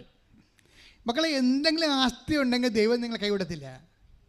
ഇവർക്ക് ഡിപ്രഷനാണ്, ഇവർക്ക് ഭയമാണ്, ഉത്കണ്ഠയാണ്. പക്ഷെ അത് പ്രാർത്ഥിക്കാനല്ലെങ്കിലും കൊന്ത മാതാവിൻ്റെ സാന്നിധ്യം അനുഭവിക്കാൻ പറ്റിയ, പ്രാർത്ഥിക്കാൻ പറ്റിയ ഒരു ദിവ്യ വസ്തുവാണ്. അതെൻ്റെ കൂടെ ഇരുന്ന അമ്മയുടെ സാന്നിധ്യം ഉണ്ടാകുമെന്ന് അവർ വിശ്വസിച്ച് അത് വെക്കുകയാണ്. അവരെത്രയോ വർഷങ്ങളാണത് വെക്കണത്. പക്ഷേ ഇപ്പം അവരുടെ ജീവിതത്തിൽ, ഈ ധന്യയുടെ ജീവിതത്തിൽ വല്ലാത്ത ഒരു പ്രതിസന്ധി വന്ന്. എന്താ പ്രശ്നം വെച്ചാൽ അവൾക്ക് സ്വതവേ ഡിപ്രഷൻ ഉണ്ടല്ലോ. അപ്പോൾ അവൾ കെട്ടിച്ച് വിട്ട വീട്ടിൽ കുറേ പ്രോബ്ലം ആയിപ്പോയി. വലിയ പ്രശ്നമായി. വലിയ പ്രശ്നം വെച്ചാൽ അവൾ അവിടെ ഒറ്റപ്പെട്ട പോലെ അവിടെ തോന്നി. കെട്ടിച്ച് വിട്ട വീട്ടിൽ എപ്പോഴും നമ്മൾ ഓർക്കണം, നമ്മൾ ഒറ്റപ്പെടുന്നുള്ള ഉറപ്പാണ്. നാത്തുമാരും അമ്മയൊക്കെ ഒരു കൈയായിരിക്കും എപ്പോഴും. കാര്യം അവർ അമ്മയും മക്കളും അല്ലേ വർഷങ്ങളായിട്ട്. നിങ്ങളിപ്പോൾ പുതുതായിട്ട് ചെന്ന് ചേർന്ന ആൾക്കാരല്ലേ, നിങ്ങൾ ഇന്നലെ ചെന്ന് ചേർന്ന ആൾക്കാരല്ലേ. പിന്നെ നിങ്ങൾക്കാണെങ്കിൽ ഈ ഭർത്താവിൻ്റെ അടുത്താണെങ്കിൽ ഒരു പരിധി കഴിഞ്ഞ് നിങ്ങൾക്ക് ആകപ്പെട്ടുള്ള ആസ്തി നിങ്ങൾ വീട്ടിൽ നിന്ന് കൊണ്ടുവന്ന ഷെയർ ഉണ്ടെങ്കിലേ ഉള്ളൂ. അതൊക്കെ ലോക്കറിൽ വെച്ച് അപ്പത്തിന് അവർ പൂട്ടും. അതെന്താ പ്രശ്നം വെച്ച് കഴിഞ്ഞാൽ അതേ നിങ്ങളുടെ ആസ്തിയുള്ളൂ. നിങ്ങളെ ഒരു 10 കൊല്ലം 15 കൊല്ലം വെയിറ്റ് ചെയ്യണം. ഞാനിപ്പോൾ നിങ്ങൾ പറഞ്ഞു 21 ലക്ഷത്തോളം ആൾക്കാരെ കൗൺസ് ചെയ്തിട്ടില്ലേ. എനിക്ക് കെട്ടിച്ചു വിട്ട ആൾക്കാരോട് പറയാനുള്ളത്, നിങ്ങൾ അവിടെ വേണ്ട അകത്ത് കിടന്ന് ഓടരുത്. മറിച്ച് ഒരു 15 കൊല്ലം നിങ്ങളുടെ കയ്യിൽ ജീവിതം കിട്ടണതെന്ന് പറഞ്ഞാൽ നിങ്ങളുടെ മകൻ 10ാം ക്ലാസ്സിൽ പഠിക്കുന്ന സമയമാണ്. അതുവരെ നിങ്ങൾക്ക് ജീവിതമില്ല ഇവിടെ. നിങ്ങൾ ന്യൂട്രലായിട്ട് നിൽക്കണം. നിങ്ങളുടെ പ്രൊഫഷൻ ശ്രദ്ധിക്കണം. നിങ്ങളുടെ 2 പ്രസവമൊക്കെ കഴിഞ്ഞ് 2 കുഞ്ഞുങ്ങളൊക്കെ ദൃഢമായി കഴിഞ്ഞാൽ നിങ്ങളുടെ പ്രൊഫഷൻ ശ്രദ്ധിക്കണം. എന്നിട്ട് നിങ്ങൾ വെയിറ്റ് ചെയ്യണം. അല്ല അമ്മയമ്മ അങ്ങനെ പറഞ്ഞ് അമ്മയമ്മ നാത്തുകൊണ്ട് കുശിച്ചിട്ട് എന്നെ ഒഴിവാക്കി, എന്നെ പുറത്താക്കി, ഭർത്താവ് വന്നപ്പോൾ അവിടെ കൂടി തീർച്ചയായിട്ടും ഭർത്താവ് അത് അവരാങ്ങളെയും മക്കളും അല്ലേ, അവരമ്മയും മക്കളും അല്ലേ, അതുങ്ങൾ ഒരു രക്തമാണ്. അത് മനസ്സിലാക്കാനുള്ള ബോധം ഈ കഴുതകൾക്കില്ല പലതിനും. അപ്പോൾ തന്നെ അവിടെ കയറി വെളിച്ചപ്പാടാകും. വെയിറ്റ് ചെയ്യണം. നമ്മുടെ ലൈഫ് നമ്മുടെ കൈ വരുന്നവരെ, നമ്മുടെ സ്വന്തം കാലം നിൽക്കുന്നവരെ വെയിറ്റ് ചെയ്യണം. മുത്തവരാണെങ്കിൽ എപ്പോഴായാലും നമ്മൾ മാറി താമസിക്കേണ്ടി വരും നിങ്ങൾ ഓർത്തേക്കണം. എപ്പോഴായാലും നമ്മൾ മാറി താമസിക്കേണ്ടി വരും എന്ന് നിങ്ങൾ ഓർക്കണം. സ്വാഭാവികമായിട്ടും അതെല്ലാം സ്വാഭാവികമായ കാര്യങ്ങളാണ് എന്നും പറഞ്ഞ് ഇപ്പം തന്നെ മാറി താമസിച്ച് നിങ്ങൾ എന്ത് കാണിക്കാനാ? ഒരു വീട്ടിൽ ചെല്ലുമ്പോൾ തന്നെ മാറി താമസിക്കാൻ പറഞ്ഞാൽ അപ്പം തന്നെ അവർക്ക് മനസ്സിലാകും നിങ്ങൾ ആ അമ്മനെയോ അപ്പനെയോ സഹോദരങ്ങളെയോ നിങ്ങൾ അംഗീകരിക്കണില്ല.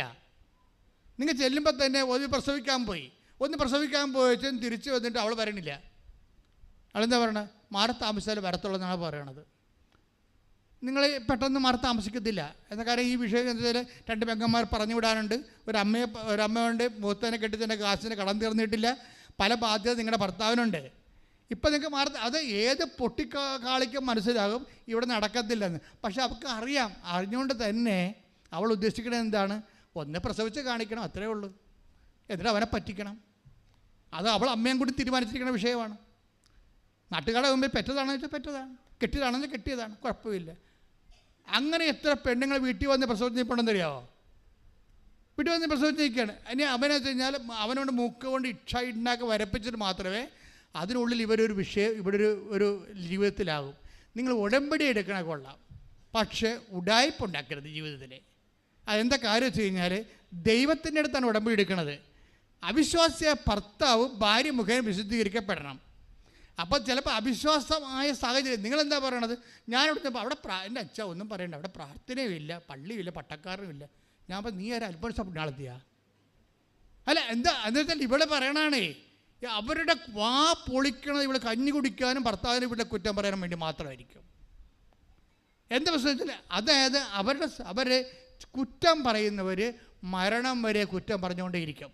അവർ ജന്മന കുറ്റവാളികളായതുകൊണ്ടാണ് അവർ കുറ്റം പറഞ്ഞുകൊണ്ടേയിരിക്കണത്. അത് അവരെ തന്നെ മനസ്സിലാക്കിയിട്ട് വേണം ഉടമ്പടി ഇൻവെസ്റ്റ് ചെയ്യാൻ. കൈയടിച്ച് ശ്രദ്ധിക്കട്ടെ. ഹല്ലേലൂയ.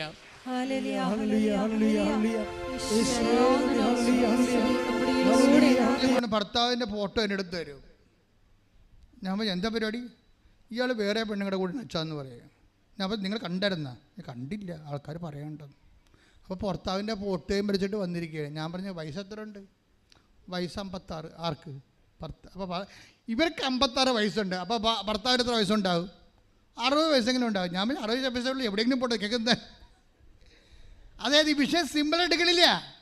ഇത് ഞാനങ്ങനെ ഓർക്കണം എന്താ വെച്ചാൽ ഇവർക്ക് ബേസിക്കായിട്ട് നിങ്ങൾക്കറിയാമല്ലോ, ഒരു അവിശ്വാസിയായ ഭർത്താവ് ആര് മുഖേന വിശുദ്ധീകരിക്കപ്പെടേണ്ടത്? ഭാര്യ മുഖേന. ഇത് ആദ്യം ഇവർ വിശുദ്ധിയോടെ ജീവിച്ചും കുഞ്ഞുങ്ങളുടെ മുമ്പിൽ വിശുദ്ധിയോടെ ജീവിച്ചും ആണ് ഈ മനുഷ്യനെ വീണ്ടെടുക്കേണ്ടത്.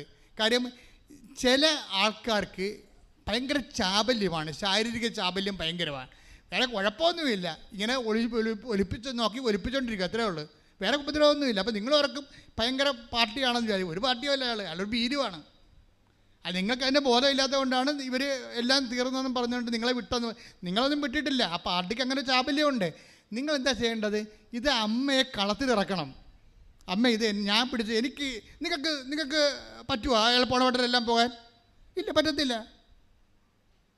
അയാളുടെ നമ്പരും വാങ്ങിച്ചുകൊണ്ടിരിക്കുകയാണ്. എന്നിട്ട് നമ്പർ മൊബൈലും അടിച്ചു മാറ്റിക്കൊണ്ടിരിക്കുകയാണ്. അയാൾക്ക് വേറെ മൊബൈൽ, വീട്ടിൽ നടക്കുമ്പോൾ മൊബൈൽ വേറെ ഉണ്ടാവും അയാൾക്ക്. എങ്ങനെ അറിയാൻ പറ്റും? ഇങ്ങനെയുള്ള ഇരുട്ട് കൊണ്ടൊന്നും ഊട്ടടക്കാനൊന്നും പറ്റത്തില്ല. മറിച്ച് മര്യാദക്ക് കർത്താവേ എന്തെങ്കിലും വഴിപ്പിശക് എൻ്റെ ഭർത്താവിനുണ്ടെങ്കിലെന്ന് പറയുമ്പോഴേ നിങ്ങൾ ദൈവതിരുസന്നിധിയിൽ ഒരു പ്രാർത്ഥന വെക്കുമ്പോൾ ആദ്യം പരിശുദ്ധാത്മാവ് നിങ്ങൾക്കുണ്ടാകണം. പരിശുദ്ധാത്മാവ് ഉണ്ടെങ്കിൽ ആ പ്രാർത്ഥന എവിടെയാണ് ചെയ്യേണ്ടതെന്ന് പറയും. നിങ്ങളിപ്പോൾ ഇപ്പോൾ അവിശ്വാസിയായ ഹസ്ബൻഡാണ്, അയാളെ തിരിച്ചു കൊണ്ടുവരാൻ വേണ്ടിയാണ് നിങ്ങൾ ഉടമ്പടി ചെയ്തിരിക്കുന്നത്. അപ്പോഴേ ആ പ്രാർത്ഥന എവിടെ വെക്കണത്? നിങ്ങൾ പറയണം അയാൾ ഞാനുമായിട്ട് മാത്രമേ ബന്ധം പാടുള്ളൂ. ദാറ്റ്സ് ഓക്കെ, ഞാൻ എൻ്റെ ജീവിത പങ്കാളിയാണ്. നിങ്ങൾ അത് വെച്ച് ഇത് വർക്കൗട്ട് ചെയ്യത്തില്ല. നിങ്ങൾ എന്താ ചെയ്യേണ്ടത്? നിങ്ങൾ വേണം കർത്താവേ ആ മനുഷ്യൻ പാപിയായിട്ട് ജീവിക്കരുത്, അയാളുടെ വിശുദ്ധി സൂക്ഷിപ്പുകാരത്തി ഞാനാണ്, അതുകൊണ്ടാണ് ഞാൻ നിന്നോട് പറയണത്. അപ്പോൾ വിഷയം മാറും. എന്താ കാര്യം?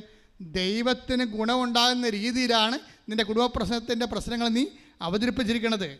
പൊട്ടിക്കാളി നേരത്തെ ചെയ്തിരിക്കണത് എന്താണ്? അവൾക്ക് മാത്രം ഗുണമുണ്ടാകുന്ന രീതിയിലാണ് അവതരിപ്പിച്ചത്. അത് താമസിക്കും.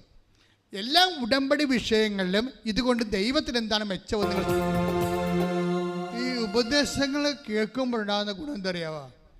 ഉപദേശം കേട്ട് കഴിഞ്ഞാൽ ജീർണത കുറയും നമുക്ക്. നിങ്ങൾ ഉപദേശം കേൾക്കുമ്പോഴും നിങ്ങൾ ഉപദേശിക്കുമ്പോഴും ഉപദേശത്തിൻ്റെ ഗുണം അതാണ്, ജീർണത കുറയും ജീവിതത്തിൽ. ഇപ്പം അതിന് ഉദാഹരണത്തിന് നമുക്ക് സങ്കീർത്തനം എടുത്തേ. സങ്കീർത്തനം 16:7 മുതൽ. എനിക്ക് ഉപദേശം നൽകുന്ന കർത്താവിനെ ഞാൻ വാഴ്ത്തുന്നു. പറഞ്ഞേ, എനിക്ക് ഉപദേശം നൽകുന്ന കർത്താവിനെ ഞാൻ വാഴ്ത്തുന്നു. രാത്രിയിലും എൻ്റെ അന്തരംഗത്തിൽ പ്രബോധനം നിറയുന്നു. രാത്രിയിലും എൻ്റെ അന്തരംഗത്തില് പ്രബോധനം നിറയുന്ന കർത്താവ് എപ്പോഴും എന്റെ കൺമുമ്പിലുണ്ട്. അവിടുന്ന് എന്റെ വലതുഭാഗത്തുള്ളത് കൊണ്ട് ഞാൻ കുലുങ്ങുകയില്ല. അതിനാൽ എന്റെ ഹൃദയം സന്തോഷിക്കുകയും അന്തരംഗം ആനന്ദം കൊള്ളുകയും ചെയ്യുന്നു. എന്റെ ശരീരം സുരക്ഷിതമായി വിശ്രമിക്കുന്നു. അവിടുന്ന് എന്നെ പാതാളത്തിൽ തള്ളുകയില്ല. അങ്ങയുടെ പരിശുദ്ധൻ ജീർണിക്കാൻ അനുവദിക്കുകയില്ല. അപ്പൊ ജീർണത കുറയും ജീവിതത്തിൽ, കുടുംബജീവിതത്തിലായാലും ശരി. ഇപ്പൊ ഒരു ഭർത്താവ് അവിശ്വസ്തത കാണിക്കുമ്പോൾ കുടുംബജീവിത ജീർണതയല്ലേ. അപ്പം മകൻ കഞ്ചാവിന് ഒക്കെ അടിപ്പെട്ട് കഴിയുമ്പോഴും മകൾ വേറെ വല്ല രഹസ്യ ബന്ധങ്ങളെ തുടങ്ങുമ്പോൾ കുടുംബം ജീർണിക്കുകയല്ലേ.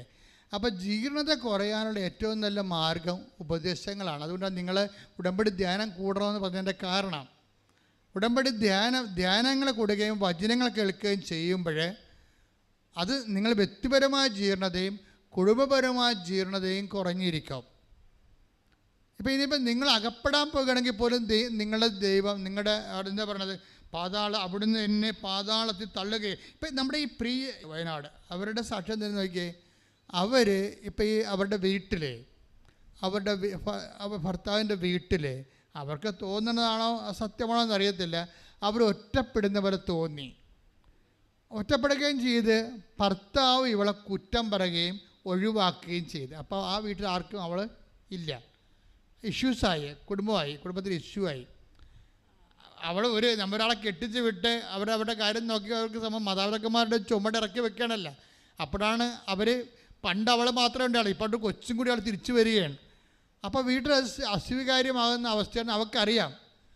ആത്മഹത്യ ചെയ്യാൻ വേണ്ടി എല്ലാം ഒരുക്കി വെച്ചിട്ട് കുഞ്ഞിനെയും കൊല്ലാൻ നോക്കും. ഈ പ്രശ്നമൊക്കെ വന്നുള്ള പ്രശ്നം അതാണ്. എന്നിട്ട് ഇവൾ കരഞ്ഞുകൊണ്ട് ആരും അവൾക്കില്ല, വീട്ടുകാരുമില്ല, കെട്ടിച്ച വീട്ടുകാരുമില്ല, എല്ലാം പെട്ടെന്ന് എല്ലാം തീർന്ന് ഇവൾക്ക് ജീവിതമില്ലെന്ന് കണ്ടപ്പോൾ ഇവർ അന്ന് മരിക്കുകയാണ്. അപ്പം ആ മരിക്കണ മുമ്പ് ഇവൾ കുഞ്ഞിനെ ഉമ്മ വെക്കും. കുഞ്ഞിനെ ഉമ്മ വെക്കുമ്പോൾ കുഞ്ഞ് ഈ തലയുടെ താഴെ നിന്ന് കൃപാസനം പത്രം എടുത്ത് അമ്മക്ക് കൊടുക്കും. 2 വയസ്സേ ഉള്ളെന്ന് ഓർക്കണം. എന്നിട്ട് കുഞ്ഞ് ഉറങ്ങിപ്പോകുമ്പോൾ ആ അമ്മ കുഞ്ഞ് ഉറങ്ങണതേ ദൈവം ഒരാളെ ജീർണിക്കണ്ട, എൻ്റെ നിർമ്മലൻ ജീർണിക്കാൻ അനുവദിക്കുകയില്ല. അതാണ് ജീർണിക്കാൻ പോകുമ്പോൾ ദൈവം സംരക്ഷിക്കേണ്ട. ഇത്രയും നാൾ അവളുടെ തിരക്കഭാഗത്ത് കൊന്തയും ബൈബിളും വെച്ചുകൊണ്ടിരുന്ന ദൈവത്തിനൊരു നന്ദിയുണ്ട് അവളോട്. അവളെ നശിക്കാൻ ദൈവം അനുവദിക്കണില്ല. ഭർത്താവ് ഉപേക്ഷിച്ചാലും നിൻ്റെ വീട്ടുകാർ നിൻ്റെ അപ്പനും അമ്മയും ഉപേക്ഷിച്ചാലും ഞാൻ നിന്നെ ഉപേക്ഷിക്കത്തില്ലെന്ന് കർത്താവിൻ്റെ വാഗ്ദാനമാണ്. കൈയടിച്ച് ശ്രദ്ധിക്കട്ടെ. രണ്ടാമത്തെ അത്ഭുതം എന്ന് പറയണത് ഈ കുഞ്ഞ് 2 വയസ്സല്ലേ ഉള്ളൂ, കുഞ്ഞിന് അറിയത്തില്ല. കുഞ്ഞ് അത് എടുത്ത് കൊടുത്തിട്ട് ഉറങ്ങിപ്പോവും. പക്ഷെ കുഞ്ഞിൻ്റെ കൈ അവിടെ തലയ്ക്ക് ബൈബിളിൽ അകത്ത് വെച്ചാണ് ഉറങ്ങണ കുഞ്ഞ്. അപ്പം ഇവളോട് പരിശുദ്ധാത്മാ പറയും കൈ അടയാളം വെച്ചിങ്ങനെ എടുത്ത് വായിക്കാൻ പറയും.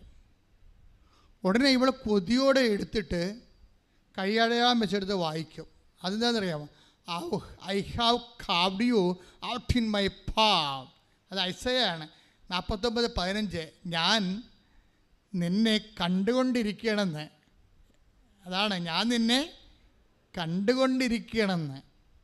എന്നതിൻ്റെ അർത്ഥം എന്താണ്? എൻ്റെ ഉള്ളം കയ്യിൽ ഞാൻ നിന്നെ കൊത്തി വെച്ചിരിക്കണം. എന്തിനാ? എനിക്കിടയ്ക്കിടയ്ക്ക് നോക്കാൻ, നീ എന്ത് ചെയ്യണം നോക്കാൻ. അതാണ് എനിക്ക് കണ്ടുകൊണ്ടിരിക്കണം. അപ്പനും നിന്നെ കാണത്തില്ല, നിൻ്റെ ഭർത്താവ് നിന്നെ കാണത്തില്ല, നിൻ്റെ ഭാര്യ നിന്നെ കാണാത്ത കാലമുണ്ടെങ്കിലും കർത്താവിൻ്റെ കണ്ണ് നിന്നെ കണ്ടുകൊണ്ടേയിരിക്കും. സ്തുതിക്കട്ടെ. Hallelujah, hallelujah, hallelujah, hallelujah. എൻ്റെ മക്കളെ, ഉടമ്പടിയിലുള്ള ഈ ഉറങ്ങാത്ത ദൈവം അതായത് ഞാൻ നിന്നെ കണ്ടുകൊണ്ട് I have carved you out in my പാവ്. ഞാൻ നിന്നെ കണ്ടുകൊണ്ടിരിക്കാൻ എപ്പോഴും എൻ്റെ ഉള്ളം കൈയിൽ തന്നെ കൊത്തിവെച്ചിരിക്കണമെന്ന്. അതൊക്കെ ദൈവത്തിൻ്റെ പരമമായ സ്നേഹമാണ്. ആ സ്നേഹമാണ് ഈ പത്രമെടുത്ത് കൊടുക്കണത്. ആ സ്നേഹമാണ് അവൾ അടയാളം വെച്ചിരിക്കണ കൈ വായിക്കോള്. യെശയ്യാ 49:16. ഇതാ നിന്നെ ഞാൻ എൻ്റെ ഉള്ളം കയ്യിൽ രേഖപ്പെടുത്തിയിരിക്കുന്നു. അവൾ ഇത് ഈ രേഖപ്പെടുത്തിയിരിക്കണമെന്ന് പറഞ്ഞ് വായിച്ചപ്പോൾ തന്നെ ആളിന് വായനയുടെ അഭിഷേകം കിട്ടി. വായനയുടെ അഭിഷേകം കിട്ടിയിട്ട് പിന്നീട് വായിക്കണ എല്ലാം ദൈവം അവരോട് നേരിട്ട് അപ്പളെ ഇറങ്ങി വന്ന് കയ്യെ പിടിച്ച് പറയണ പോലെ തോന്നുന്നു. അതാണ് അഭിഷേകം കിട്ടിക്കഴിഞ്ഞാലുള്ള ഗുണം. അതാണ് ദൈവം നേരിട്ട് ഇറങ്ങി വന്ന് നമ്മുടെ കണ്ണിൽ നോക്കി നമ്മുടെ കയ്യെ പിടിച്ച്, അങ്ങനെയല്ലേ പറയണത്, ഞാൻ നിന്റെ മുഖത്ത് നോക്കി. Take the word of God. ശ്രദ്ധിക്കട്ടെ. സങ്കീർത്തനം 32:8. ഞാൻ നിന്നെ ഉപദേശിക്കാം. പറഞ്ഞേ, ഞാൻ നിന്നെ ഉപദേശിക്കാം. നീ നടക്കേണ്ട വഴി കാണിച്ചു തരാം. ഞാൻ നിന്റെ മേൽ ദൃഷ്ടി ഉറപ്പിച്ച് നിന്നെ ഉപദേശിക്കാം. വചനം അഭിഷേകമാകണം. എങ്ങനെയാണെന്നറിയാവോ? വചനം വായിക്കുമ്പോൾ ദൈവം നേരിട്ട് വന്ന് നമ്മുടെ കൈ പിടിച്ചുകൊണ്ട് കണ്ണി നോക്കി പറയണ പോലെ നമുക്ക് തോന്നും. അങ്ങനെ പറയുമ്പോൾ നമുക്കിങ്ങനെ നമ്മുടെ ഉള്ളിൽ അഭിഷേക ആനന്ദവും ആത്മശക്തിയൊക്കെ നിറയുമ്പോൾ അപ്പോൾ ഇനി നമുക്ക് എല്ലാത്തിനും ഇത് ഈ വചന വായന അവൾ അവസാനിപ്പിക്കുന്നത് 41:10. ഐശയ്യാ 41:10 എടുത്ത് ശ്രദ്ധിക്കട്ടെ. ഹല്ലേലൂയ. ഞാൻ നിന്നെ ശ്രദ്ധിക്കട്ടെ. ഹല്ലേലൂയ.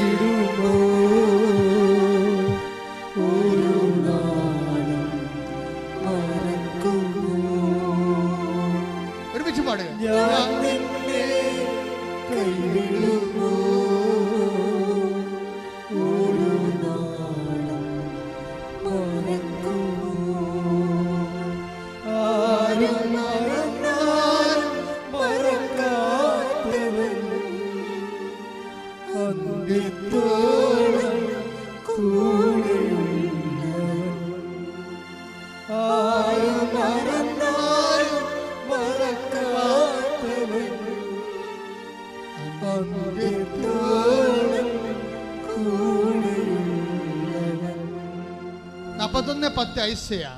ഭയപ്പെടേണ്ട. പറഞ്ഞ ഭയപ്പെടേണ്ട. ഞാൻ നിന്നോട് കൂടെയുണ്ട്. സംഭ്രമിക്കേണ്ട. ഞാനാണ് നിന്റെ ദൈവം. ഭയപ്പെടേണ്ട. ഞാൻ നിന്നോട് കൂടെയുണ്ട്. സംഭ്രമിക്കേണ്ട. ഞാനാണ് നിന്റെ ദൈവം. അഭിഷേകപ്രകാരം വായിക്കാൻ പറ്റുന്നതാണ്. നിങ്ങളിപ്പോൾ ഉറക്കം തൂങ്ങാൻ നേരത്ത് കുറച്ച് നേരം വായിച്ചിട്ട് പറഞ്ഞാൽ അടച്ചു തല്ലി അവിടെ വെക്കുക. അങ്ങനെയല്ല. ഉടമ്പടി ഇത് വായിക്കണമെങ്കിൽ, ഈ സമ്പൂർണ്ണ ബൈബിൾ വായിക്കണമെങ്കിൽ, പുതിയ നിയമം വായിക്കണമെങ്കിൽ 72 മണിക്കൂർ മതി. ഞാൻ 72 മണിക്കൂർ കൊണ്ട് വായിച്ചിട്ടുള്ളതാണ്, അതുകൊണ്ട് പറയണത്. 72 മണിക്കൂർ കൊണ്ട് പുതിയ നിയമം. അപ്പോൾ അങ്ങനെയാണെങ്കിൽ 2-3 ദിവസം ഉണ്ടെങ്കിൽ, ഒരു 5 ദിവസം ഉണ്ടെങ്കിൽ ഇത് മുഴുവൻ വായിക്കാൻ പറ്റും. ഇത് വായിക്കണമെങ്കിൽ അഭിഷേകം കിട്ടണമെങ്കിൽ ആളാണ് 5 ദിവസം. അഭിഷേകത്തിന് 5 ദിവസമേ ഉള്ളൂ. എന്നിട്ട് ഇങ്ങനെ വായിക്കുന്നതോറും ഇങ്ങനെ നമ്മുടെ ഉള്ളിൽ ദൈവസ്നേഹവും ദൈവ ശക്തിയൊക്കെ ഇങ്ങനെ നുരഞ്ഞ് പതഞ്ഞ് ഒഴുകി നമുക്ക്, അതായത് നമ്മൾ ശരിക്കും പറഞ്ഞാൽ ആധ്യാത്മികമായി ലഹരി പിടിച്ചു പോകും. അങ്ങനെ വന്നാൽ അതിൻ്റെ അർത്ഥം എന്താണ്? നീ വായന അഭിഷേകത്തിലായാൽ അതിൻ്റെ അർത്ഥം എന്താണ്? ദൈവം നിൻ്റെ കൂടെ സഞ്ചരിക്കാൻ തുടങ്ങിയിരിക്കുന്നു. ഇനി എന്താണ്? നീ നടക്കേണ്ട വഴി നിൻ്റെ മുഖത്ത് നോക്കി ഉപദേശിക്കാൻ തുടങ്ങി. ഇപ്പം ധന്യനെ ഉപദേശിച്ച് ധന്യോട് പറഞ്ഞു, കുഴപ്പമില്ല, നീ വീട്ടിൽ പോയിക്കോ. വീട്ടിൽ ചെന്നപ്പോൾ പിന്നെന്താ പ്രശ്നം? അപ്പൻ എന്ന് പറയുന്ന ആൾ ഭർത്താവിനെതിരെ കേസ് കൊടുത്തിരിക്കുകയാണ്, ഇവളുടെ അപ്പൻ. പക്ഷേ ഇവൾ വീട്ടിൽ ചെന്ന് കഴിയുമ്പോൾ അപ്പനൊരു പാലത്തെക്കൂടി സ്കൂട്ടിയും തള്ളിക്കൊണ്ട് പോകുമ്പോൾ പാല ഒടിഞ്ഞ് അപ്പൻ സ്കൂട്ടിയോടുകൂടി വെള്ളത്തിൽ പോകും. പിന്നെ ആരാണ്ട് കണ്ടു നിൽക്കുന്നവർ കട്ടിച്ച് രക്ഷപ്പെടുത്തി ആശുപത്രിയിൽ എത്തിക്കുമ്പോൾ എത്തിക്കണ സമയത്ത് വേറെ സംഭവം നടക്കും. അതായത് ഈ അപ്പം വീണ സമയത്ത് ഭർത്താവ് കൊച്ചിനെ കാണാൻ വേണ്ടി ഇവളുടെ വീട്ടിലുള്ള സമയത്താണ് അപ്പം വീഴണത്.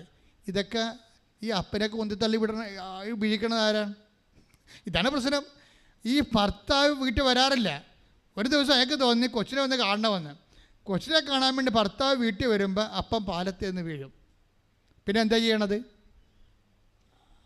അപ്പനെയും കൊണ്ട് മരുമകൻ ആശുപത്രിയിൽ പോകും. ആശുപത്രിയിൽ പോകുമ്പോൾ പല അസ്ഥികളും വിട്ടുപോകും സ്കാൻ ചെയ്യുമ്പോൾ. അപ്പോൾ അവൾ കണ്ണീരോടെ പറയും, എന്താ പറഞ്ഞത്, കർത്താവേ ഞാൻ കൃപാസനത്തിൽ വന്ന് സാക്ഷ്യം പറഞ്ഞോളാം, നാളെ എക്സ്റേ എടുക്കുമ്പോൾ അസ്ഥി കൂടിയിരിക്കണമെന്ന് പറയും. അതുപോലെ ഒരു നാളെ അസ്ഥി എടുക്കുമ്പോൾ അപ്പൻ്റെ അസ്ഥി കൂടിയിരിക്കും. ആ പ്രാർത്ഥനയുടെ രീതിയാണ്. പക്ഷേ വിഷയം സെറ്റിൽഡായി. എന്താണ്? അമ്മായിയപ്പനും മരുമകനും സ്നേഹമായി, ഭാര്യയും ഭർത്താവും സ്നേഹമായി, കുടുംബം സെറ്റായി. അവളിപ്പോൾ അത് പറയാൻ വേണ്ടി ഇവിടെ വന്നപ്പോൾ ജീന സിസ്റ്റർ പറഞ്ഞ്, നീ ഇനി വരുമ്പോൾ അപ്പനെയും വിളിച്ചുകൊണ്ട് വരണം, എന്നിട്ട് സാക്ഷ്യം പറയാമെന്ന് പറഞ്ഞു. അപ്പനെയും വിളിച്ചുകൊണ്ട് വരികയല്ല, നീ വിസായും കൊണ്ട് വരണമെന്ന് പറഞ്ഞേ, വിദേശത്തേക്കുള്ള. അപ്പോൾ പറയും, ഞാൻ അപേക്ഷ പോലും കൊടുത്തില്ല, ഞാൻ വിസായും കൊണ്ട് വരണത്. സിസ്റ്റർ പറയാം, നീ പോയി വാന്ന് പറയും. പക്ഷേ അവൾ ഇന്നലെ വന്നപ്പോൾ അവളുടെ വിസയുടെ പ്രോസസ്സിങ് എല്ലാം കഴിഞ്ഞിരിക്കണം, അപ്പനെയും കൊണ്ട് വന്നിരിക്കണം സാക്ഷ്യം പറയാം. Hallelujah, hallelujah. ഒരു ദിവസം രാത്രി മരിക്കാൻ പോയവളാണ് ഇവളല്ലേ. ആ കുഞ്ഞിൻ്റെ കൈ കൊണ്ട് കർത്താവ് അവളെ തൊട്ട്, നിൻ്റെ കർത്താവ് ഉണർന്നിരിക്കുന്നു, ഇസ്രായേലിൻ്റെ ദൈവം മയങ്ങുകയില്ല, ഉറങ്ങുകയില്ല. ശ്രുതിക്കട്ടെ ഹല്ലേലൂയ.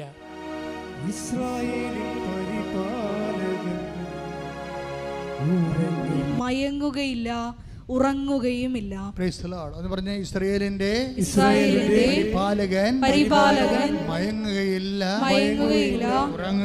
ഉറങ്ങുകയുമില്ല. അപ്പൊ I have carved you out in my palm എന്ന് പറഞ്ഞല്ലേ, ഞാൻ നിന്നെ ഉള്ളം കയ്യിൽ കൊത്തിവെച്ചിരിക്കുന്ന ദൈവം, നിന്നെ അവൻ്റെ ഉള്ളം കയ്യിൽ കൊത്തിവെച്ചിരിക്കുന്ന ദൈവത്തിൻ്റെ സ്വഭാവം എന്താണ്? അവൻ നിന്നെ നോക്കിക്കൊണ്ടിരിക്കുകയാണ്. അവൻ്റെ കൺപോളകളിൽ ഉറക്കമില്ല, നിന്നെ കണ്ടുകൊണ്ടിരിക്കുന്നു. നീ ഇരിക്കുന്നത് കാണുന്നു, ചെയ്യുന്നത് കാണുന്നു, 130 സങ്കീർത്തനം വായിച്ച ശ്രുതിക്കട്ടെ ഹല്ലേലൂയ, ശ്രുതിക്കട്ടെ ഹല്ലേലൂയ.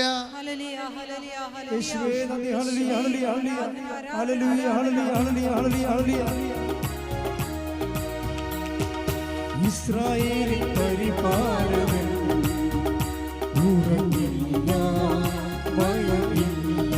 139 സങ്കീർത്തനം 1 പറഞ്ഞു. കർത്താവെ അവിടുന്ന് തന്നെ പരിശോധിച്ചറിഞ്ഞിരിക്കുന്നു. കർത്താവെ പറഞ്ഞേ, കർത്താവെ അവിടുന്ന് തന്നെ പരിശോധിച്ച് അറിഞ്ഞിരിക്കുന്നു. ഞാൻ ഇരിക്കുന്നതും എഴുന്നേൽക്കുന്നതും അവിടുന്ന് അറിയുന്നു. എന്റെ വിചാരങ്ങൾ അവിടുന്ന് അകലെ നിന്ന് മനസ്സിലാക്കുന്നു. അപ്പൊ ഇവിടെ ആത്മഹത്യ ചെയ്യാൻ പോയത് കാര്യമേ കർത്താവ് മനസ്സിലാക്കുന്നെന്നാണ്. അതാണ് സംഭവം. ഉറക്കമില്ല, അവൻ നിന്നെ ഉള്ളം കയ്യിൽ കൊത്തിവെച്ചിരിക്കുന്നു. അവൻ നീ മരിക്കാൻ പോകാൻ, നീ ജീർണിക്കാൻ, തൻ്റെ നിർമ്മലൻ അഴിഞ്ഞു പോകാൻ അനുവദിക്കത്തില്ല. കൈയടിച്ച് ശ്രദ്ധിക്കട്ടെ. ഇപ്പോൾ ഒരു സ്റ്റോറിയുടെ അവസരം ഉണ്ടാവും. ഒരു കേസ് സ്റ്റഡി പോണ പോക്കുണ്ടാ. എങ്ങനെയാണ് ജീർണിച്ചു പോകുന്ന പാതാളത്തിൽ തള്ളുകയില്ലെന്ന് പറഞ്ഞില്ലേ, തൻ്റെ നിർമ്മലൻ അഴിഞ്ഞു പോകാൻ അനുവദിക്കത്തില്ല എന്ന് പറഞ്ഞവരെ ആ മരണത്തിൽ നിന്ന് പൊക്കിക്കൊണ്ട് വന്നിട്ട് ഉയർത്തിക്കൊണ്ടുപോണ പോക്ക് കണ്ടില്ലേ. കുടുംബത്തെ റീസെറ്റ് ചെയ്തു, ഭൗതിക ജീവിതം സെറ്റ് ചെയ്തു, ജോലി റീസെറ്റ് ചെയ്തു, കുടുംബത്തിലുള്ള മാനസിക ഐക്യം റീസെറ്റ് ചെയ്തു. ദൈവം എല്ലാം റീസെറ്റ് ചെയ്യാം. അതുകൊണ്ടാണ് ഞാൻ പറയണത്, നിങ്ങൾ ഉപ്പ് നോക്കാൻ വേണ്ടി ഉടമ്പടി എടുക്കരുതെന്ന്. ചില ആൾക്കാർക്ക് പറ്റിയിരിക്കുന്ന സംഭവം ഉടമ്പടി എടുത്തു നോക്കാം, ദൈവം പ്രവർത്തിക്കട്ടെ, എന്നിട്ട് ഞാൻ പത്രം കൊടുക്കാം. ഇങ്ങനെ കുറേ പരിപാടികളുണ്ട്. ആ ഓരോ പ്രവർത്തനം ഞാൻ രോഗികളെ പോയി കാണാം. ദൈവം ആദ്യം എൻ്റെ വിസ പ്രോസസ്സിങ് നടക്കട്ടെ, ആദ്യം എനിക്ക് അഡ്വൈസ് മെമ്മോ വരട്ടെ, എന്നിട്ട് ഞാൻ ആഘോഷമായിട്ട് കെട്ടി ഇറങ്ങാം. ഇടി പെരിച്ചാൽ നീ ഇറങ്ങിയിട്ട് ദൈവത്തെ എന്ത് കാണിക്കാനാണ്? ഒന്നും കാണിക്കാനില്ല, നിനക്കാണ് കാണിക്കാനുള്ളത്. നീ ദൈവത്തിനെ വെല്ലുവിളിക്കുകയാണ്. നിൻ്റെ അല്പവിശ്വാസം കൊണ്ടും നിൻ്റെ തരികിട വിശ്വാസം കൊണ്ടും ദൈവത്തെ നീ വെല്ലുവിളിക്കുകയാണ്. അത് നിനക്ക് പണി വരും. അല്ല, ദൈവം ആദ്യം പ്രവർത്തിക്കട്ടെ, അത് കഴിഞ്ഞിട്ട് ഞാൻ പത്രം കൊടുക്കാം. ദൈവം ആദ്യം പ്രവർത്തിക്കട്ടെ, ഞാൻ രോഗികൾക്ക് ഞാൻ കുടമ്പടി എടുത്തപ്പോൾ തന്നെ എനിക്ക് എനിക്ക് ആലപ്പുഴ പോയപ്പോൾ തന്നെ ബസ് കാശ് കുറച്ചായി. ഇനിയിപ്പോൾ ഞാനിപ്പോൾ രോഗികൾക്ക് കയ്യിൽ നിന്ന് കാശ് കൊടുക്കണം. അപ്പോൾ ദൈവത്തെ അവൾ ചെയ്യുന്ന നക്കാപ്പിച്ച ധർമ്മപ്രവർത്തനങ്ങൾ കൊണ്ട് ദൈവത്തെ അളന്ന് നോക്കും. നീ ദൈവത്തെ അളന്ന് നോക്കിയവരാണെങ്കിൽ താങ്ങത്തില്ല കേട്ടോ, ദൈവം തിരിച്ചളന്നാൽ. അതാ പലർക്കും പറ്റിയിരിക്കണത്. ദൈവത്തെ അളന്ന് നോക്കുകയാണ്. നിങ്ങൾ നക്കാപ്പിച്ച നീ എന്താ പറയണത്? ഞാൻ രോഗികളെ കണ്ടില്ലേ, ഞാൻ ഉടമ്പടി എടുത്തിട്ട് പ്രേക്ഷിതപ്രവർത്തനം ചെയ്തില്ലേ എന്ന് പറഞ്ഞുകൊണ്ട് നീ ചെയ്തിരിക്കുന്ന കുഞ്ഞു കുഞ്ഞു കാര്യങ്ങൾ നിൻ്റെ കൈ തന്നെ പൊങ്ങണ ദൈവം അനുഭവിച്ചിട്ടാണ്. അറിയാവോ എത്ര പേരാണ് എൻ്റെ അടുത്ത് വന്നെന്നറിയാവോ കൈ പൊങ്ങണില്ലെന്നും പറഞ്ഞുകൊണ്ട്. അപ്പം കൈ പൊങ്ങണുണ്ടെങ്കിൽ നീ ഹല്ലേലൂയ പറയണ്ടേ കൈ പൊക്കി? അപ്പം അതിനെ നീ നാക്ക് കൊണ്ട് സംസാരിക്കാൻ പറ്റുന്നുണ്ടെങ്കിൽ അത് തന്നെ ഏറ്റവും വലിയ അനുഗ്രഹമല്ലേ? പിന്നെ അല്ലേ നമുക്ക് വന്നിട്ട് ഓരോ മനുഷ്യരും ഉടമ്പടി എടുക്കണത് കൈ പൊങ്ങണില്ല, കാല് പൊങ്ങണില്ല, നാക്ക് പൊങ്ങണില്ല എന്നല്ലേ പറയണഞ്ഞാൽ ഉടമ്പടി എടുക്കണത്. ഇതെല്ലാം ഉള്ള നീ ഇരട്ടി പ്രാവശ്യമായിട്ട് കർത്താവിനെ സ്തുതിക്കേണ്ട ആളാണ്. പ്രാർത്ഥിക്കുക, കർത്താവായ ദൈവമേ നല്ലപ്പം നിന്നെ സ്തുതിക്കാനും നിന്നോട് പദം പറയാതെ എനിക്ക് പ്രേക്ഷിത വേല ചെയ്യാനും ഒന്നും ആവശ്യപ്പെടാതെ അങ്ങോട്ട് സമർപ്പിച്ചുകൊണ്ട് എന്റെ സ്വന്തം ദൈവവേദലായി എന്റെ ഭൂമിയിൽ മഹത്വപ്പെടുത്തിക്കൊണ്ട് എനിക്ക് ഉടമ്പടി പൂർത്തിയാക്കാൻ എന്നെ അഭിഷേകം ചെയ്യണമേ. ശ്രദ്ധിക്കട്ടെ, എൻ്റെ മനസ്സിൽ ഇത് ഓർമ്മ വന്നത്. ശ്രീകുമാരൻ നിങ്ങൾ കണ്ടില്ലേ? നമ്മൾ ആദ്യം സാക്ഷ്യത്തിട്ട് ശ്രീകുമാർ വിട്ടുപോയി. ശ്രീകുമാരൻ്റെ പ്രശ്നം എന്താണ്? ശ്രീകുമാർ ഒരു NRI പാർട്ടിയാണ്. നാട്ടിൽ വന്നപ്പോൾ കാണുന്ന കാശിൻ്റെ കയ്യിലില്ല, കാശ് മുടക്കാൻ നിവർത്തിയില്ല. കാശില്ലല്ലോ, ജോലിക്ക് എവിടെയെങ്കിലും പോയി ജോലിക്ക് മുടക്കാൻ വേണ്ടി ഒരു ബിസിനസ് ചെയ്യാൻ വേണ്ടി കാശില്ല. അപ്പോൾ നാട്ടിൽ വന്നൊരു ജീവച്ഛവമായിട്ട് ഇങ്ങനെ ഗതികിട്ട പ്രേതമായിട്ട് നടക്കുകയാണ്. അപ്പോഴാണ് അവൻ വന്ന് ഉടമ്പടി എടുക്കണത്. ഉടമ്പടി എടുത്തപ്പോൾ അവന് തോന്നി സർക്കാരിൻ്റെ ജോലിയില്ലേ, സർക്കാരിൻ്റെ ഈ PWD വർക്കില്ലേ, അതിൻ്റെ കോൺട്രാക്റ്റ് എടുക്കാമെന്ന് പറഞ്ഞു. പക്ഷേ അതിന് രജിസ്ട്രേഷൻ നടത്തണം. അപ്പോൾ അതിന് ബാങ്ക് ബാലൻസ് ഉണ്ടാകണം. ഉടനെ ശ്രീകുമാർ ഉടമ്പടി എടുത്തും ബാങ്കിൽ വെച്ചെന്ന് പറയണേ, സാറേ എനിക്ക് കോൺട്രാക്റ്റ് വർക്ക് ചെയ്യണം, PWD എനിക്ക് കുറച്ച് പൈസ അനുവദിക്കണം എന്ന് പറയും. അപ്പോൾ പറഞ്ഞു, നിങ്ങൾക്ക് ആസ്തികളില്ലല്ലോ, നിങ്ങളുടെ അക്കൗണ്ട് തന്നെ NRI കാലത്ത് പോലും നിങ്ങൾ മര്യാദക്ക് കീപ്പ് ചെയ്തിട്ടില്ല, അതുകൊണ്ട് തരാൻ നിവർത്തിയില്ല. എന്നാലും നിങ്ങളൊരു NRI അല്ലേ, ഞാനത് പൈസ ഇട്ട് തരാമെന്ന് പറഞ്ഞു. അതൊക്കെ ഒരു 50,000 ഇട്ട് കൊടുത്തു ബാങ്കുകാരൻ 50,000 ഇട്ട് കൊടുത്ത് വെച്ചും പുള്ളി പോയൊരു കോൺട്രാക്റ്റ് വർക്ക് എടുത്ത് PWD. അതെടുത്തപ്പോൾ എന്നാ പറ്റി? സർക്കാരിന് സുപ്രീം കോടതിയുടെ വിലക്ക്. കാശില്ലാത്ത സർക്കാർ സുപ്രീം കോടതി പോയിരിക്കണല്ലോ. സുപ്രീം കോടതി പോലും ചോദിച്ചില്ലേ സർക്കാരിനോട്, കാശ് എങ്ങനെയാണ് ഇങ്ങനെ കാശ് എങ്ങനെയാണ് ഇങ്ങനെ കടമായി പോയെന്ന് ചോദിച്ചില്ലേ? ഇപ്പോൾ ചോദിച്ചില്ലെങ്കിലും പൈസ ഇല്ലല്ലോ. ഇലക്ഷൻ കഴിയാതെ സർക്കാരിൻ്റെ ഈ കാശ് കിട്ടത്തില്ല. അപ്പോൾ കാശ് കിട്ടാതിരിക്കുമ്പോൾ അത് എല്ലാ PWDക്കാർക്കും അറിയാം, സർക്കാരിൽ നിന്ന് കോൺട്രാക്റ്റ് വർക്ക് ചെയ്ത എല്ലാവർക്കും അറിയാം, പൈസ ഇല്ല. അപ്പം പക്ഷേ ശ്രീകുമാരെ സംബന്ധിച്ചിടത്തോളം ഈ പൈസ കിട്ടാതെ, ചെയ്ത വർക്കിൻ്റെ പൈസ കിട്ടാതെ ഇനി മുന്നോട്ട് പോകാൻ പറ്റത്തില്ല. ശ്രീകുമാർ അമ്മയോട് വന്നത്, അമ്മേ സർക്കാരിൻ്റെ കയ്യിലെ കാശ്, സർക്കാരാണെങ്കിൽ ബാങ്ക്രപ്റ്റാണ്, ട്രഷറി ബാനായിട്ട് ഇരിക്കുകയാണ് എന്ന് പറഞ്ഞു. അപ്പോൾ അമ്മ പറയും, നിനക്ക് മാത്രം തരാൻ വേണ്ടി ഞാൻ പറഞ്ഞിട്ടുണ്ടെന്ന് പറഞ്ഞു. അതെന്താ പറയണത്? ശ്രീകുമാറിന് മാത്രം ബില്ല് പാസ്സായി, വേറെ ആർക്കും ബില്ല് പാസ്സായിട്ടില്ല. അതാണ് ഉടമ്പടി എന്ന് പറയണത്. ശ്രീകുമാരന് മാത്രം ബില്ല് പാസ്സായി. ഞാനത് കേട്ടപ്പോൾ എൻ്റെ മനസ്സിൽ തോന്നിയത് വല്ലാത്ത സംഭവമായി പോയില്ലാന്ന്.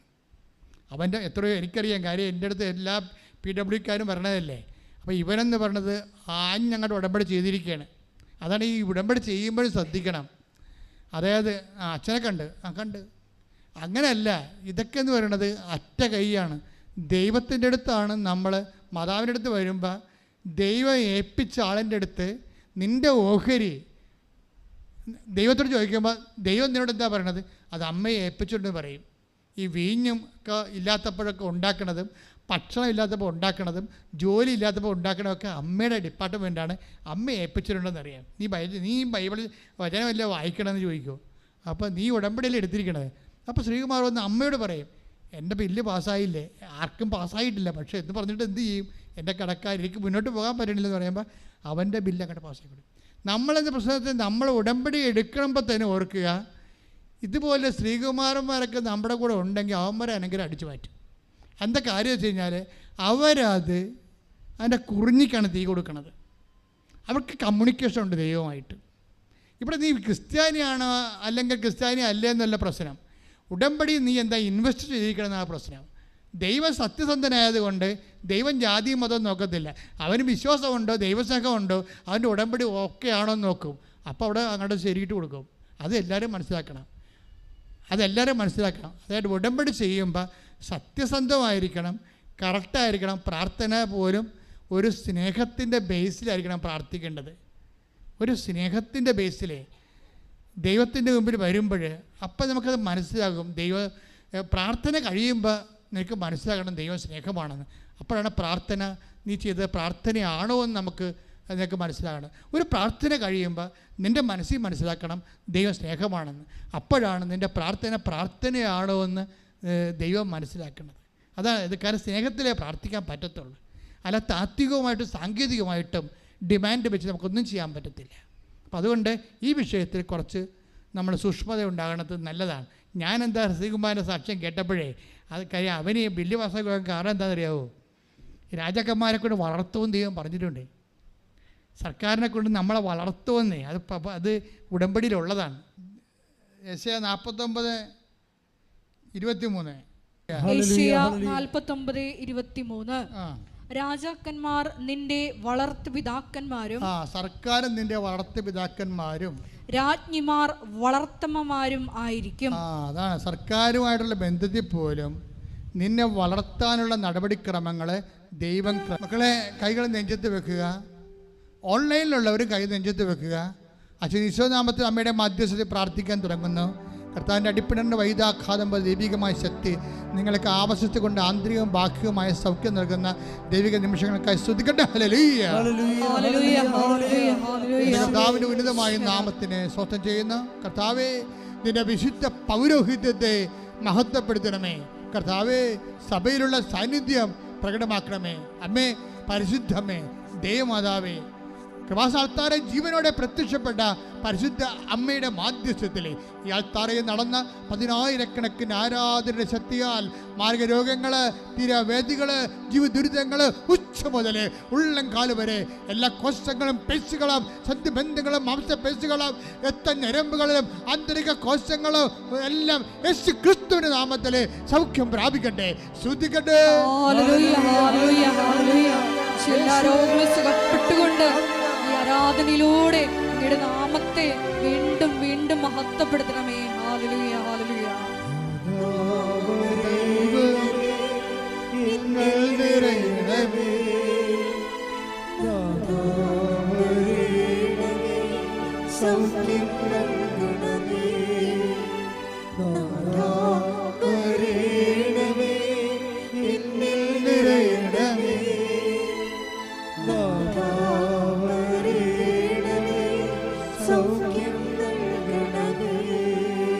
പരിശുദ്ധ പരമ ദിവ്യകാരുണ്യത്തിന് ആരാധനയും സ്തുതിയും പുകഴ്ചയും ഉണ്ടായിരിക്കട്ടെ.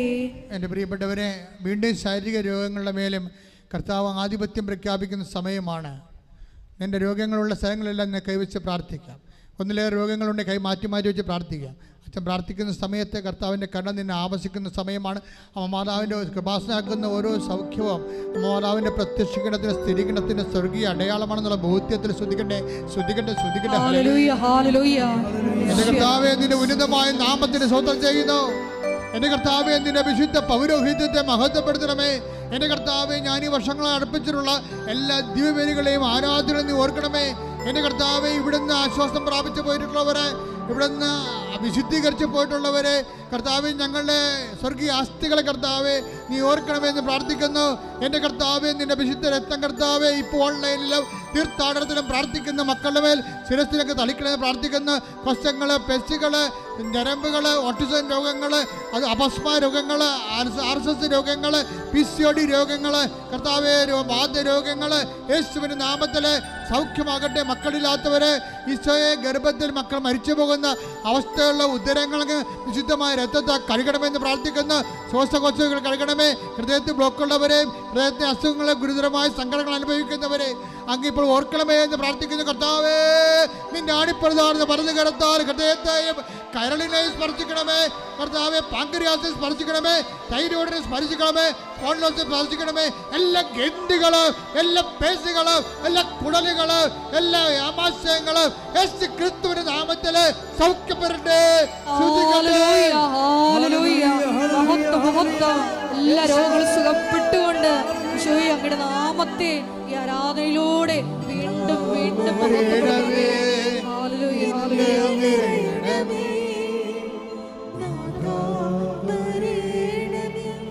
സൗഖ്യം നൽകണമേ.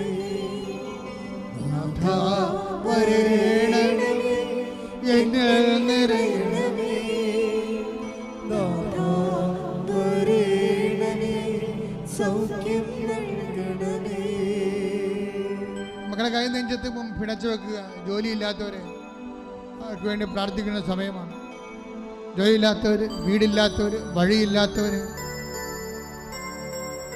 പഠനത്തിൻ്റെ പരീക്ഷകൾ എഴുതിയിട്ട് റിസൾട്ടിന് വേണ്ടി കാത്തിരിക്കുന്നവരെ ഇപ്പോൾ നെഞ്ചത്ത് വെച്ച് കൈവച്ച് പ്രാർത്ഥിക്കേണ്ടതാണ്.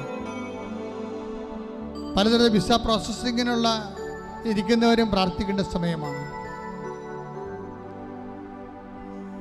ഭവനരഹിതർ പ്രാർത്ഥിക്കേണ്ട സമയമാണ്. ജോലിക്ക് തടസ്സമുള്ളവർ, ഓഫീസിൽ പ്രോബ്ലമുള്ളവർ, അന്യദേശങ്ങളിൽ ജയിലിലായിരിക്കുന്നവർ, അന്യദേശം നിങ്ങളെക്കുറിച്ച് കേസുകളുള്ളവർ ഇപ്പോൾ പ്രാർത്ഥിക്കേണ്ട സമയമാണ്. മാതാവേ, അപ്പോൾ മാതാവിൻ്റെ മധ്യസ്ഥത്തിൽ ഞാൻ എല്ലാവരും സമർപ്പിച്ച് പ്രാർത്ഥിക്കുന്നു. ഞങ്ങളുടെ കഴിവല്ല, ഞങ്ങളുടെ യോഗ്യതയല്ല. അമ്മ ഈ വിഷയം ഏറ്റെടുക്കണം പ്രാർത്ഥിക്കുന്നു. മക്കൾ എന്ത് അവസ്ഥയിലായാലും അമ്മയാവുമ്പോഴേ തീർച്ചയായിട്ടും അവർക്ക് ആശ്വാസം നൽകുന്ന ഈ നിമിഷങ്ങളിൽ അവർ ദൈവത്തെ അറിഞ്ഞ് ജീവിക്കാൻ അവരുടെ പാപങ്ങളെ അങ്ങ് അവഗണിച്ചുകൊണ്ട് അവരുടെ കണ്ണുനീരിന് അങ്ങ് ഓർത്തുകൊണ്ട് ഈ നിമിഷം അവരെ സ്പർശിക്കണം പ്രാർത്ഥിക്കുന്നു. അവർ ക്രിസ്തുവിനെ അറിഞ്ഞ് ജീവിക്കാൻ അവരിപ്പോൾ അനുഭവിക്കുന്ന സങ്കടങ്ങളിലും ജീവിത ദുർഘടങ്ങളിലും യേശു ക്രിസ്തുവിന്റെ ഉന്നതമായ നാമത്തിൽ പൂർണ്ണമായി മാറിപ്പോകട്ടെ. ശ്രദ്ധിക്കട്ടെ. എല്ലാ ജീവിത ദുരിതങ്ങളും തടസ്സങ്ങളും മാറിക്കൊണ്ട് ഈ ആരാധനയിലൂടെ അങ്ങയുടെ നാമത്തെ മഹത്വപ്പെടുത്തണമേ എന്ന് പ്രാർത്ഥിക്കുന്നു.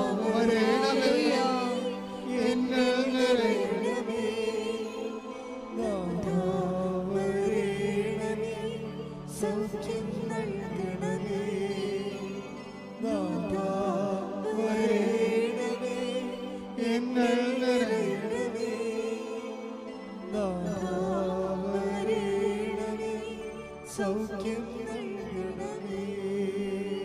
മക്കളെ, സന്തോഷത്തോടെ മുട്ടുന്ന എന്തെങ്കിലും കാര്യങ്ങൾ വ്യക്തിപരമായിട്ടുണ്ടെങ്കിൽ ഇപ്പോൾ ഈശോയുടെ തിരുസേനയിൽ കൈകൾ കുപ്പി കണ്ണ് നിറഞ്ഞുകൊണ്ട് കർത്താവിൻ്റെ തിരുസേനയെ സമർപ്പിക്കട്ടെ. നിന്റെ അനുഗ്രഹത്തിന്റെ സമയമാണത്. നിനക്ക് വേണ്ടി മാത്രം സ്വർഗം തുറക്കുന്ന സമയം. ശ്രദ്ധിക്കട്ടെ. Hallelujah, hallelujah, hallelujah, hallelujah. ഈശോയെ ആരാധന.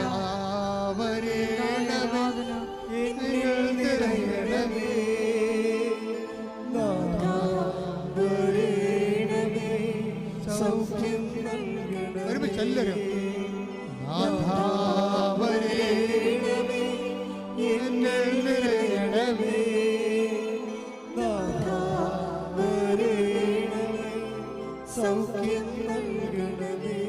കർത്താവേ, നിന്റെ അനുഗ്രഹത്തിന്റെ വലതുകരം നീട്ടണമെന്ന് പ്രാർത്ഥിക്കുന്ന കർത്താവേ, നിന്റെ വിശുദ്ധ പൗരോഹിത്യത്തെ അങ്ങ് അനുസ്മരിക്കണമെന്ന് പ്രാർത്ഥിക്കുന്ന കർത്താവേ, നിന്റെ നാമത്തെ മഹത്വപ്പെടുത്താൻ പ്രാർത്ഥിക്കുന്ന കർത്താവ്, ഈ മക്കൾ അങ്ങയുടെ ദിവസത്തിന്റെ ഉടമ്പടികളും പ്രാർത്ഥനകളും അങ്ങ് ഇപ്പോൾ ഏറ്റെടുക്കണമെന്ന് പ്രാർത്ഥിക്കുന്ന ഓൺലൈനിൽ പ്രാർത്ഥിക്കുന്നവരെ അവരുടെ ജോലി, വീട്, വിവാഹം, മക്കളില്ലാത്ത അവസ്ഥകൾ, ജീവിതത്തിൽ സാമ്പത്തിക കടങ്ങൾ, ജപ്തി നടപടികൾ, സ്ഥലം വിൽക്കാനുള്ളവർ, സ്ഥലം വാങ്ങാനുള്ളവർ, വീടില്ലാത്തവർ, എല്ലാ മക്കൾ ദുർനടപ്പിൽ പോയവരെ, തെറ്റായ പ്രണയബന്ധങ്ങൾ കുരുങ്ങിപ്പോയവരെ, കേസിൽ അകപ്പെട്ടിരിക്കുന്നവരെ, യേശു ക്രിസ്തുവിന്റെ വിശുദ്ധമായ രക്തം തളിക്കപ്പെടട്ടെ. യേശുവിന്റെ നാമത്തിൽ ബന്ധനങ്ങൾ അഴിഞ്ഞു മാറട്ടെ. ശ്രദ്ധിക്കട്ടെ.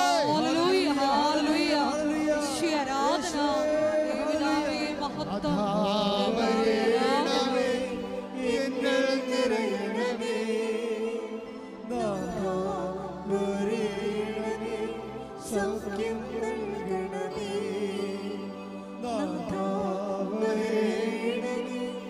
എന്നിൽ നിറയണമേ.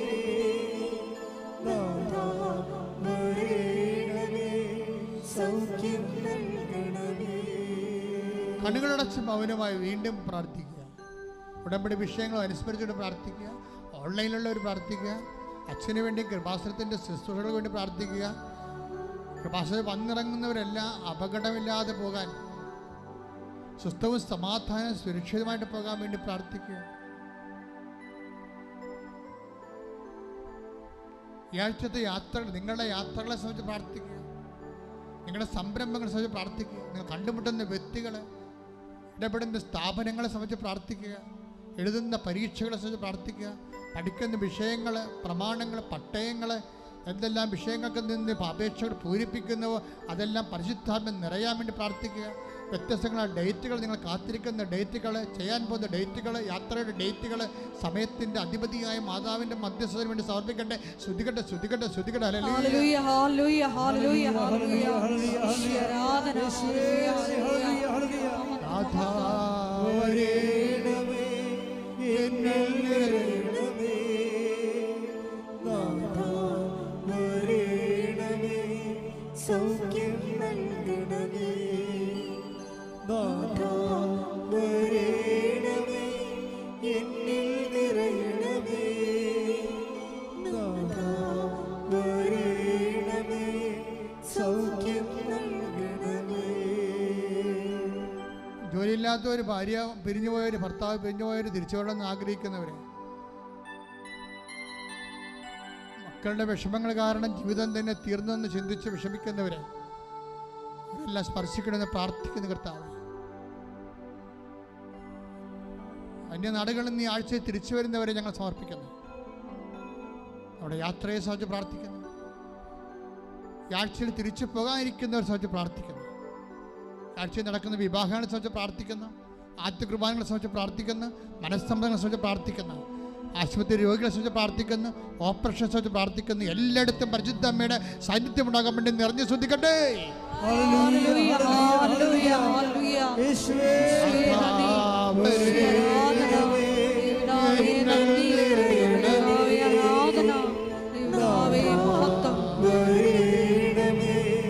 സൗഖ്യം നൽകണമേ.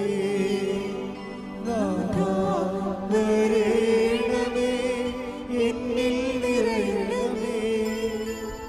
നാഥാ വരേണമേ, സൗഖ്യം നൽകണമേ. സമാപന ആശീർവാദം സ്വീകരിക്കാം, സന്തോഷം സ്വീകരിക്കാം. ആശീർവാദ സമയത്തും കർത്താവ് നിങ്ങൾ അനുഗ്രഹിക്കുക. അമ്മ നിങ്ങൾക്ക് വേണ്ടി ഈ നിമിഷം മധ്യസ്ഥം വഹിക്കുന്നു. Price the Lord. ഒരിക്കൽ കൂടി മരിയൻ ഉടമ്പടിയിൽ സമർപ്പിച്ചിരിക്കുന്ന എല്ലാ വിഷയങ്ങളും ദേവമാതാവിൻ്റെ മധ്യസ്ഥയിലെ ദിവ്യകാരുണ്യ സന്നിധിയിൽ സമർപ്പിച്ച് നമുക്കൊരു നിമിഷം മൗനമായിട്ട് പ്രാർത്ഥിക്കാം. നിന്നെ ഉള്ളം കൈയിൽ രേഖപ്പെടുത്തിയിരിക്കുന്ന അവിടുത്തെ സ്നേഹം ഈ ആരാധനയിലൂടെ ഞങ്ങൾക്ക് വെളിപ്പെടുത്തി തന്നതിന് നന്ദി പറയുന്നു. നിന്റെ വിജയകരമായ വലത്തുകൈ എപ്പോഴും ഞങ്ങളെ താങ്ങി നിർത്തുന്നുണ്ടെന്നുള്ള വലിയ ബോധ്യം തന്നതിന് നന്ദി പറയുന്നു. ഈശോയെ, രാജാക്കന്മാരുടെ എല്ലാം ഉള്ളത്തെ അലിയിച്ചുകൊണ്ട് ഞങ്ങളിലേക്ക് നിന്റെ കൃപ ചൊരിയുന്നതിന് ഞങ്ങൾ നന്ദി പറയുന്നു. ഇനിയും ഞങ്ങളെ ഒത്തിരി കൃപകളാൽ ധന്യരാക്കണമേ എന്ന് പ്രാർത്ഥിച്ചുകൊണ്ട് പ്രത്യക്ഷീകരണത്തിൻ്റെ സ്ഥിരം സാക്ഷികളാക്കി ഞങ്ങളെ ഓരോരുത്തരെയും ഞങ്ങളുടെ കുടുംബാംഗങ്ങളെ ഉയർത്തണമേ എന്ന് പ്രാർത്ഥിച്ചുകൊണ്ട് ശിരസ് നമിച്ച് നമുക്ക് ദിവ്യകാരുണ്യനാഥൻ്റെ ആശീർവാദം സ്വീകരിക്കാം.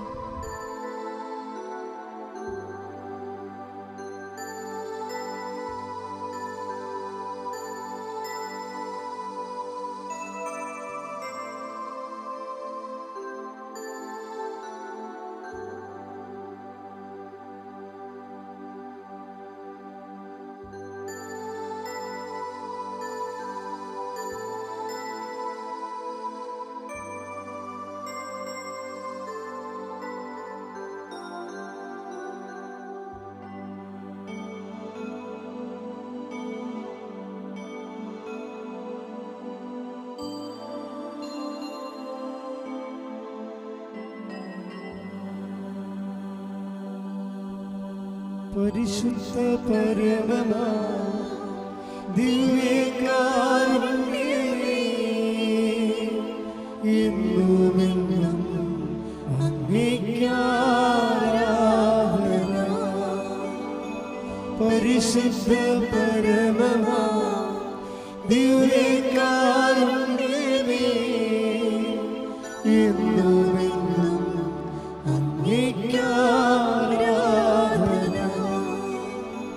പരിശുദ്ധ പരമമാ ദിവ്യകാരുണ്യമേ,